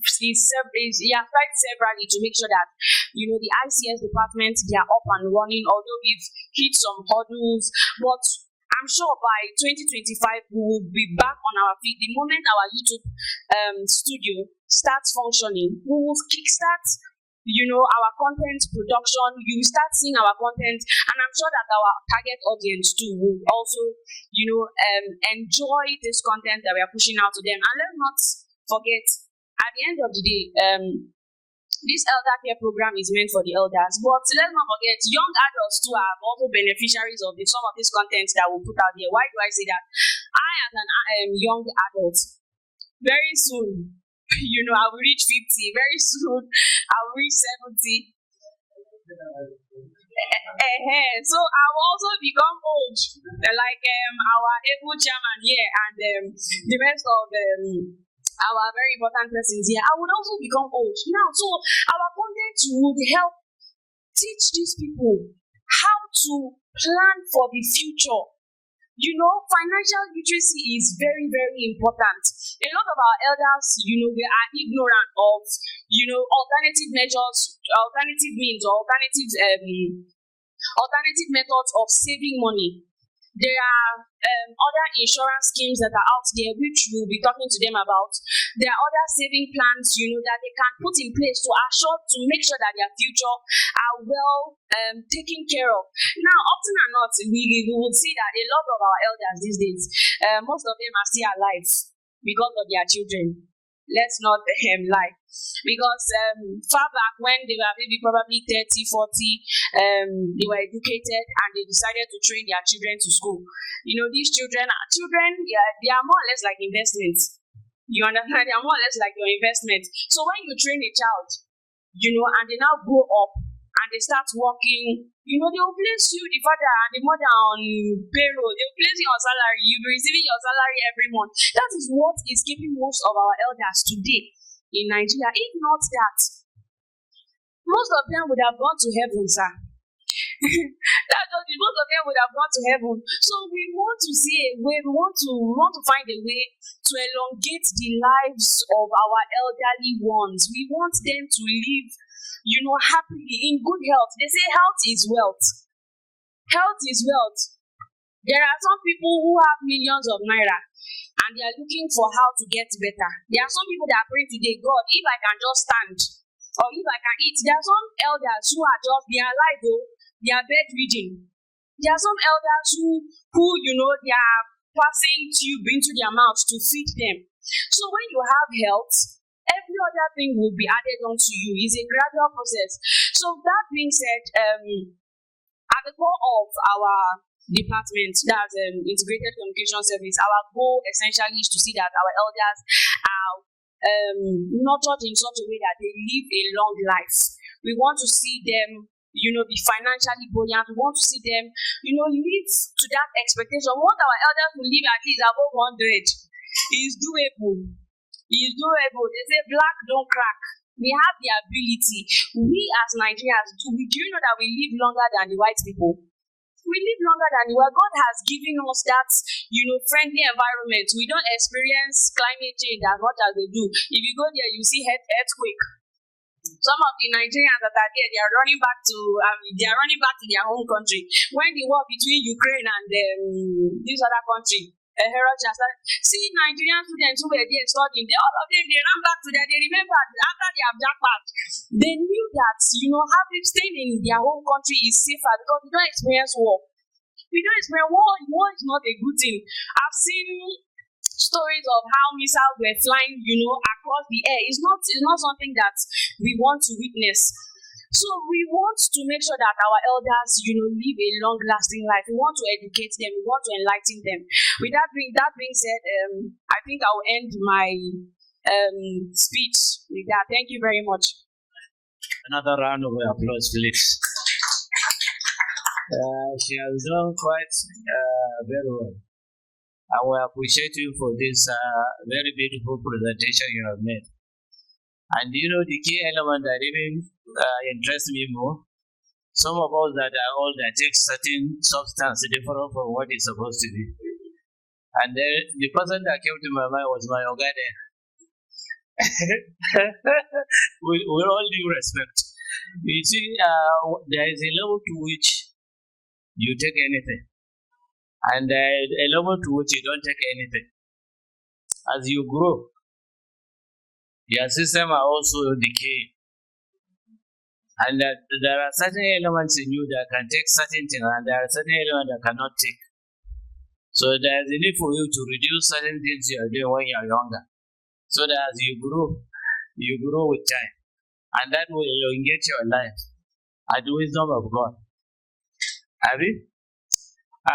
She has taught in different aspects of human endeavor, and although her subject matter was how to assist the elderly, but at a later time she included the young adults, that they too cannot be left back, because as a young adult you are going to become old too, so you become elderly sometimes. So you see, in life, quite a number of issues are present, but what makes it to be ideal, and also be placed on a reasonable understanding, is communication. And communication is not just about talking, it's about also establishing your contact. What is the content of what you want people to understand? How do you want them to understand? And what is the value inherent in the content of what you are going to say? Because you can talk anything, but you may end up talking nothing. How I wish we understand why she has been emphasizing on the content of the information you want to. So the whole idea about ICS is to bring about awareness, is to create a consciousness in the mind of the old and also the young adult, for him to appreciate the value in his life, and for him to also appreciate how he can go about assisting himself to salvage his condition in life. And what do we do that? How do we do that, and by what means? We are using the Bible of ICS as a medium, so that we can now prepare information that is relevant, and the content is so suitable that when you talk, the target audience will hear you, and the target audience can easily understand you, and the target audience will also put into practice those information you have fed them with. How I wish I'm communicating. So it is in the light of that she is saying there are quite a number of certain attitudinal display that we have within the elderly, and there are also certain situations that are inevitable, which is either it is promoted by government, or it is promoted by the attitude and behavior of the society in which we live. Because when you talk about corruption, you are talking about indiscipline, you are talking about the absence of integrity, you are talking about the absence of transparency, you are also talking about the absence of accountability. Some people who are few in society subject people to difficulties. She gave an example about pension regime. The pension regime in which we are operating today was borrowed from Chile. Chile started in 1981. She established that contributory pension with the hope that she wants to assist the servants of the government at that time to be able to have reliable savings and also to have reliable payment of pension, so that at the end of the day, you who is a retiree can be honored, and you who is a retiree, you will have the ability to do certain things like people who are working, and it will give you that basis or the environment to feel comfortable. So when she did that in 1981, she realizes that 1981 there was this, 1982 there was this world economic recession, which has actually affected the economy of Chile.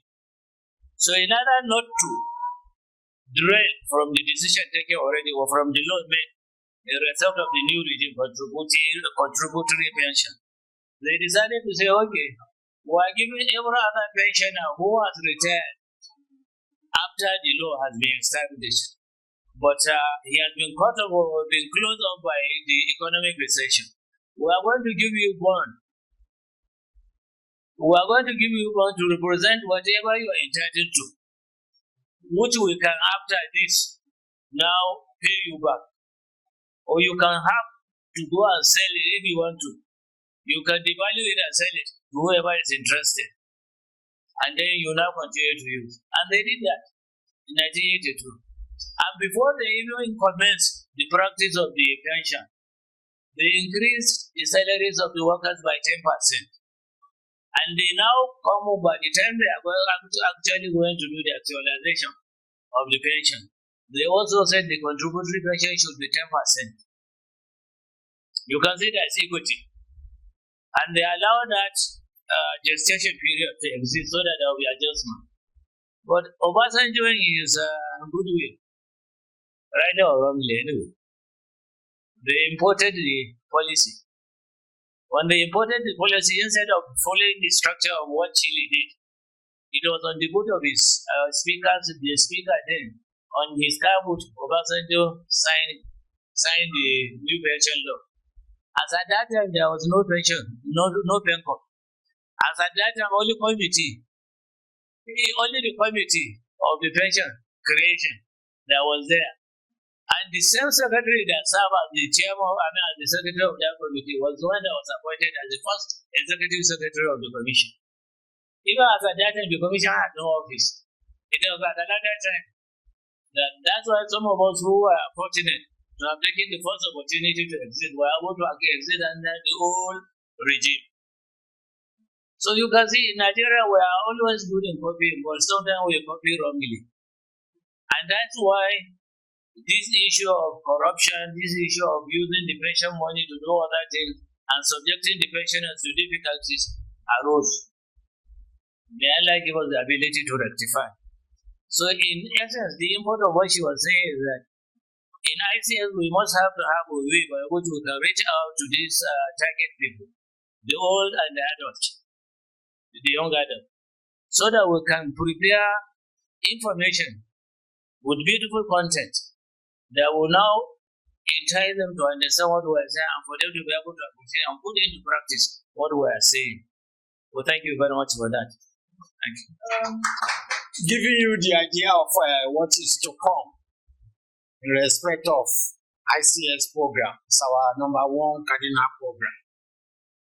We are planning for channels for people to have their department to talk of this, to talk of that. What we are planning to have 3 or 4 staff. I'm not talking of the driver, I'm talking of key staff to have their own area to talk about.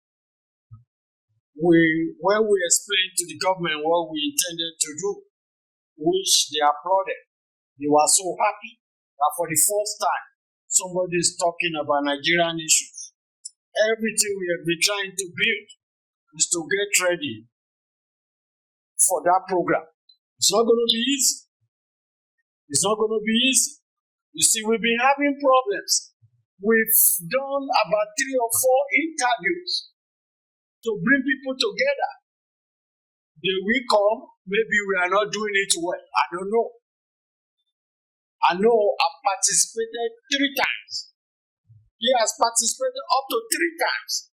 We bring people, this place, we turn this place to a lecture room.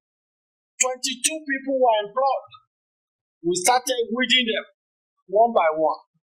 But we are not addressing the issues at that time.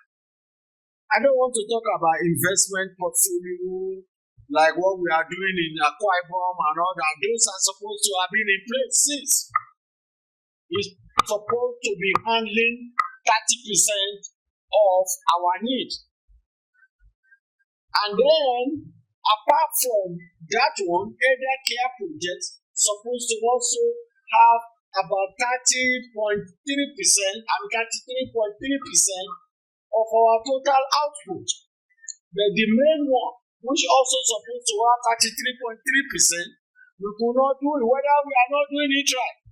We're employing people from the school. We're employing people who have been in the service for a long time. Rotimi was halfway. He had about 10 years experience. We all learned a little bit from him, but he didn't project, or maybe he was looking for easy way to get here. When we employed him, we told him what we are going to pay. We signed the paper, we got him on board. Unfortunately, for 1 year, when we are with NTA, we did not, a lot of problems. I was down there. I wasn't here. You should have told us that before. I have nothing to do with it. Rather than sharing the program. But now, the new way we are going, we're going with technology. We want to get the right people to be in the right places. That is what tomorrow is all about. I just heard from Mr. Toby that 5 people from the social media where we have advertised, we also advertised in the Guardian. It didn't work out. Only 2 or 3 people recognized what we are trying to do. And some of them were not even qualified. I put myself away from getting the right people. Let some of you who are doing that, who knows what is to be done, give us the idea of what we are looking for. It is not just going to be, it is the big guy that just put a club into the web of our progress. It's not that. Nigeria is going a little bit higher, technology-wise, AI and all that. So, what we are trying to do tomorrow is to see whether we can still get 1 or 2 people for interview. Then we will also give room for people who are interested, but they couldn't make it because of one problem or the other. We'll do it online. When Ms. Maliki was to join us, we did it online. When Rotimi was to join us, we did it online. We didn't make it compulsory for them to come to the office and we want to see how you dress. Nobody doesn't know nothing of the past. It's what you say and how you are going to do what you are going to do. Our program will be going around the country. Even sometimes we go to Ghana to put initiative into how our people do things. It's not a small program. Like I said, we have a seminar for them, which I bought a long time ago, over almost 9 months ago. But the situation in the country did not allow the vehicle to come. Situation in the country is zigzag. In as much as we are thinking Tinubu is doing okay, but still, people have to feel it on the street. If we cannot see it, then it has not been good. We want things to be done right. Then we take time. Ours is to continue to mention this, mention that, mention that. She will be mentioning things, she'll be talking about things, she'll be looking at the pragmatism of things. If you do it this way, 2 plus 2 is always 4. Not 2 plus 2 is 9 in Nigeria because of wayo, everything, nothing works. They will do things to go their way so that they can circumvent the situation. Ours is to report it as it is. That is what my people are doing in ICS.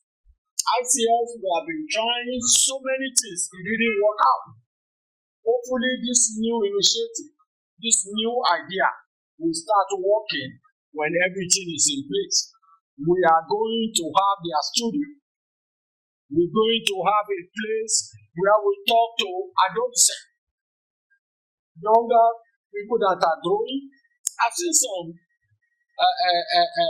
television programs that show that Nigeria are going the right way. Overseas, what is it? We do things, we tailor our need based on what can be within our ideas and the growth. Not to start thinking that we have to do it on the way. In Nigeria, they are talking like America, they are doing this one. We still need time to grow, but I'm not going to go into that because we want our people. These days now, all I do is to approve whatever they give to me. And I will check and be sure that what they are saying is right. I went to school. just like any one of you. I was showing the driver, showing Mr. Dicky where my old school was, and you know, and you don't have the opportunity to go to a university in this country. I did it in America. And they said, finding in the UK, you know, the way to once you have 2 masters, it's very easy to have a PhD.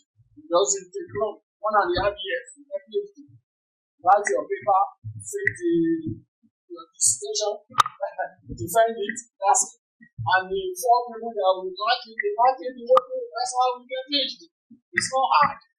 Especially if you go through the line, there are some people they go in a different way. But anyway, to cut a long story short, I am not trying to waste your time. We will be leaving. We want to finish around 3 o'clock. That is why I'm just using this 5 minutes to let you know tomorrow will be our final day for the summit. And we decided to put this interview. We've seen somebody that is coming. You never know. It is only when you see them. Last minute, something is already there. There can be some changes. But if we find it to be like that, then we do it online. We did it before. When we tell people we show up, we didn't show up, we say, okay, where are you? Oh, you are too far. Let's see what we can do about online program. And it's now part of the system. It's now what is happening all over the world. It's not only here that you have to do things online in order to satisfy your own curiosity that you've done the right thing. So having said that, I thank everybody for coming. Your initiative and everything you have put in place will be looked into, and they will do our best. Some of you that come from very far places, Mr. Danlami, Mr. Yutin, Mr. Samson, we thank you for all you have done. I appreciate it. Hopefully, going through the right steps now, maybe we will achieve some. It's not guaranteed, but we'll do our best. Do our best. Like I said, the only thing that is certain about what we are doing is we continue to breathe the air, which will always be there, whether we like it or not. So, tomorrow will be a very short something. The message that I gathered was that with only 1 or 2, we are supposed to have 5 people for interview. But like we have done in the past, me, Toby, and some other people, we are interviewing people. He was on the road despite the fact that he gave us the time. Still, the Edo guy just played on us. He said, where he is now, we can only tell. I said, okay, stay by the side of the road. We just need 15, 20 minutes from you. He agreed. Later, he just abandoned our idea of calling him. And we made every effort to see that, because we've tried it in the past. We got people where they are only interested in what we are to give them. Some they don't even want to work again. Yeah, some just want to say this, say that. They will say a lot of things. You will agree, you will bend down the rules just to accept them. They still won't do the right thing. We told them we are ready to pay up to 3 million per year. What is bad in that? But still, they felt maybe the only way to eat is not the way nobody wants to work no more. Nobody wants to work no more. It's getting extremely difficult to get people. Malike cannot do it for us. It's the only one we have for ICS. Other people are not being managed with. Here, I can only have 3 or 4 people to be in the office because we'll be displaying. Yeah, that's part of what I want to speak about. We'll be displaying what we are doing. Because some of them don't have to come to the office. They have their own agenda. They'll be going for this, for that, for that. It takes a lot of initiative to do that. Nigerian situation is different. Sometimes it is not just Mohammed going to the mountain. You have to carry the mountain to Mohammed. It is just what it is, especially the way Nigerians are. Nigerians look for easy access to things. We are now seeing that education is just a little way to get people here. You have to do practical effort to make sure you do what is right to get to where you projected yourself to be. So On that note, if there are any other things that we did not tackle, we did not mention, we will round up tomorrow. Some of our people will be going back, they came from very far places. Nigeria of today, because of how the road is, they have to wangle their way within the untidy road of our country. And they have to get there. Some of them are family. Mr. Yuti have about 4 children. Mr. Samson, I think your children are 4 too, right? Yeah, you see. And Mr. Kajika, 6. They are supplying. And we say, this one don't crack. It's ready. It's ready. It's been around for a long time. Studying on him. Yes, he applied for scholarship for one of his children. We'll see what we can do when we get here tomorrow. We'll talk about it, what is needed, what they have to do, and all that stuff. And some of you who have something to ask us to do, I still have the opportunity. They won't let me come back to Nigeria unless, because down there, nobody to do it. They felt, yes, I'm doing a wonderful job for them. And they won't tell me to my face that there are some of my people, as an executive, some people reporting to me from Cairo, from South Africa, and I have my own 2 countries plus Nigeria to look into, Liberia and Ghana. We gave them money, go and do this one before you know it, everything was off. Anyway, it's a different story entirely. Right? When my children are still around, they are planning to travel overseas. But for the time being, they will still be here and they are part of the system. I didn't put them aside and say this. No. Sadalami have been with me since September. Even before I met Mr. Dolami, Mr. Samson was here. One day not to talk about the family something. Mr. Kagita, who came some few years after Larry. Yes, it's a fact. Mr. Yuti might be that we look as if we just met him. No. I just said at least I have between 18, 20 years up to 23, 25 years that I've known him. By then, we are looking for a way out. It's not good to tell you the truth. To start and start thinking, on the moment we give you money to go and pay your people, without showing them something for it. Nigeria used to be like that. But when we have independence, we don't depend on the Igbo people again. We do things internally. It's what we are doing. It's no different from what we are doing. But all the area they have put our people to help them. Some people will just come and squander all the money. Before you know it, the money is gone. And that is still what is eating our habits, our internal something. Money that is meant for people. Somebody will just come and carry it away. Obasanjo was part of the problem. He realized that he wasn't doing the right thing. He changed along the line. He was the one that allowed, if not for him, Jonathan will not be president. If not for him. He said so far, he was the vice president. What was that? Deputy governor. Jonathan was deputy governor. And when Yaradua came on board, he was the one they picked because at that time they have one from the north, one from the south. It doesn't matter whether you are from south, southeast, or northwest, or south, whatever. But the idea was, if you get one from northeast, you get somebody from south. That's how he was lucky. He became head of state, but he's from a small area.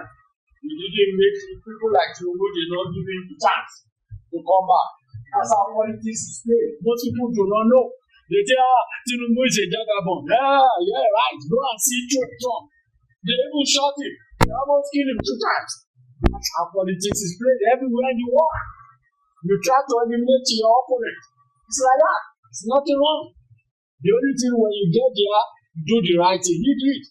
God is on his side this time. That's why he's coming back as president. But American system, you can only come back for another 4 years. You will groom some people. It doesn't mean they do anything. Obama's wife is still far better. Obama's wife is better than Obama. My goodness. Vibrant. Lawyer. When you speak, the whole place will be shaking. Everybody knows. It is not a lie. You all went to Ivy League. Ivy League made the best school in the world. You have Nigerians who are all over, especially the Igbos. You go to school, you enjoy them. Oh, I got mentioned 2-3 days ago. Harvard, #1 university in the world, graduated 96 or 97 doctors. They are not the only one. 48 of them are Nigerians. Only 3 are Yoruba. The rest are Igbos. And 16-year-old is a doctor. 16. The Delta Igbo girl. When she get to the board like this, you'll be wondering, can Nigeria be this? But they were not brought up in this society. They were corrupted. We want our children to do better. But the environment does not allow, no matter how you solve it. That's what we want to do. To start telling people, let your children go to school. Let's do this one. As I'm speaking to you today, I've started with 4 people on scholarship. Ipadiola, if you all know him, when he was here, for some of you who met him, he's one of the people that got into our scholarship program. And now, we only have 2 left. Because one withdrew after 1 year. We have one for what kind of assistant? Clinical assistance program. We don't give scholarship just for education alone. Yes, I've got 2 people who we will interview about our scholarship program, our kind generosity. Mr. Kajitan wants us to look into it. There are a lot of things we will discuss. We will not be there, we just tell you this is what we need. That's part of what we are going to do tomorrow. And we still have some people that are already on scholarship too. So we will look into it tomorrow. It's not going to take us time. It's not going to be more than 1 hour. Then the rest will be for the interview. I cannot beat my chest that 4 or 5 people are coming because you don't see them.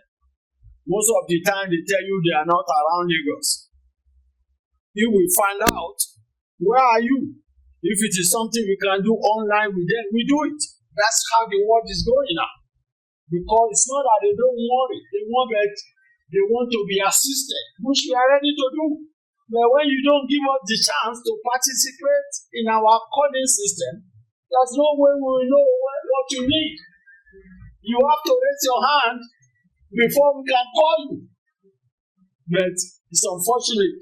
I was a recipient of that idea. I have scholarship.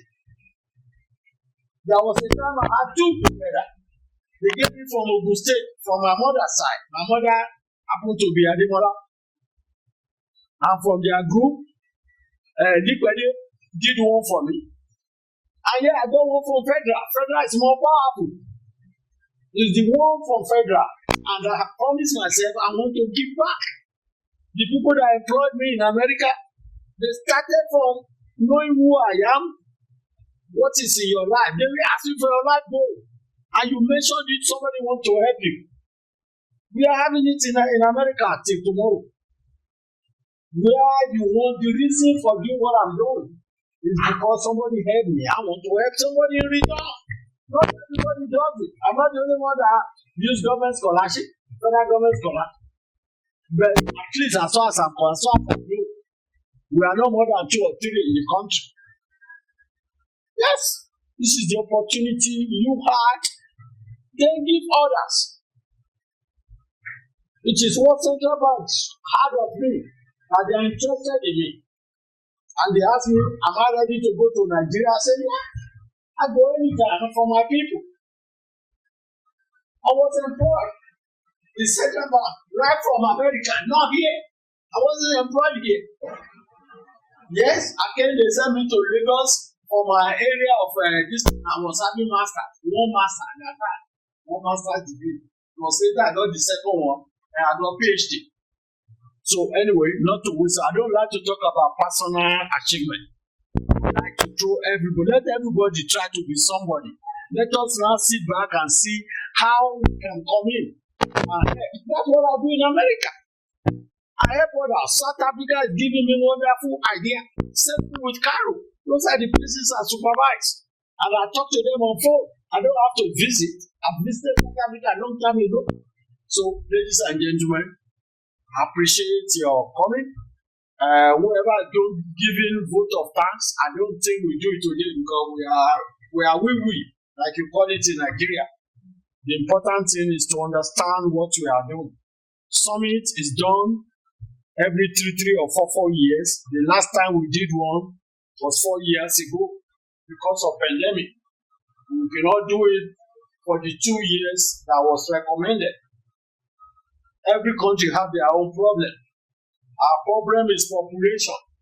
But it doesn't mean we can't make it grow. We can't make people to understand. Everything is not education. But it's how you lay your bed, you lie on it.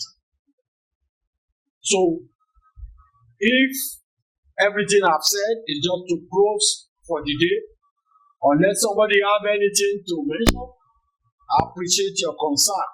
There are a lot of important points people mentioned today. I like it. I like what I had. And we will still do better. We will continue. Aquarium is coming to place. It's not just one thing they be doing there.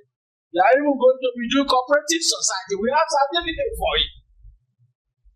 We did it here. It didn't work. People get the money, they run, they don't even pass through the street. They go the other street. Yes, this is the way Nigerians are. We give to union, it didn't work. Mrs. Eke give here and there, it didn't work. It's not that we have not tried.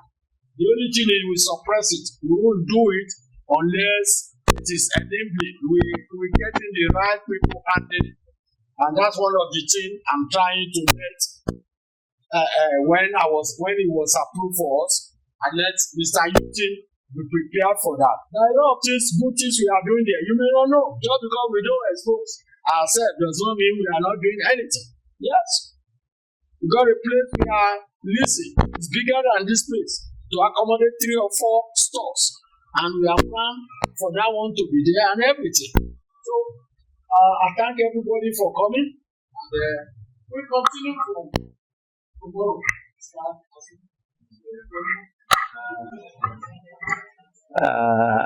Good afternoon once again, ladies and gentlemen. I think we've had a very fruitful day, and we have been well informed. And I believe each one of us will go with something differently in his mind that is making him to think twice and also to be able to reflect on some of the changes that will even happen to oneself. On this note, I want to appreciate you and also want to appreciate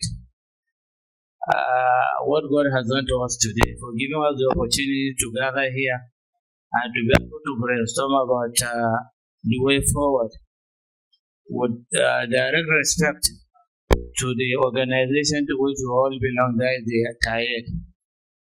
And I want to also appreciate each and every one of us for giving his time and also for giving contribution that will make it possible for us to forge ahead. May Allah in His infinite mercy guide us aright, increase us in health, increase us in wealth, increase us in wisdom, and also give us the necessary knowledge that we can always think positively and forge ahead. And I want to also appreciate our chairman for the dogged effort he has been put there across in order to make the entire effort of the organization a reality. May Allah continue to guide him aright. May He give him the health and the protection that we pray for. That he be well shielded and guided, and also God will continue to give him long life. And may this gathering that we have made be so successful and fruitful to the entire program and also to ourselves. I also want to thank Mr. Jimo and all other members of staff that have contributed in making this meeting a reality. May Allah reward you all in your own right. I also appreciate those of us who have come from outside. and they were able to be part of this gathering and also were able to make some positive contribution. May Allah reward us abundantly. It is my wish and prayer that as we gather here today, and when we're going back to our different destinations, Allah will shield us and keep us safe and also make it a successful journey back. I thank you very much and I appreciate you for all the contribution you have made. May Allah continue to be with us. Thank you very much.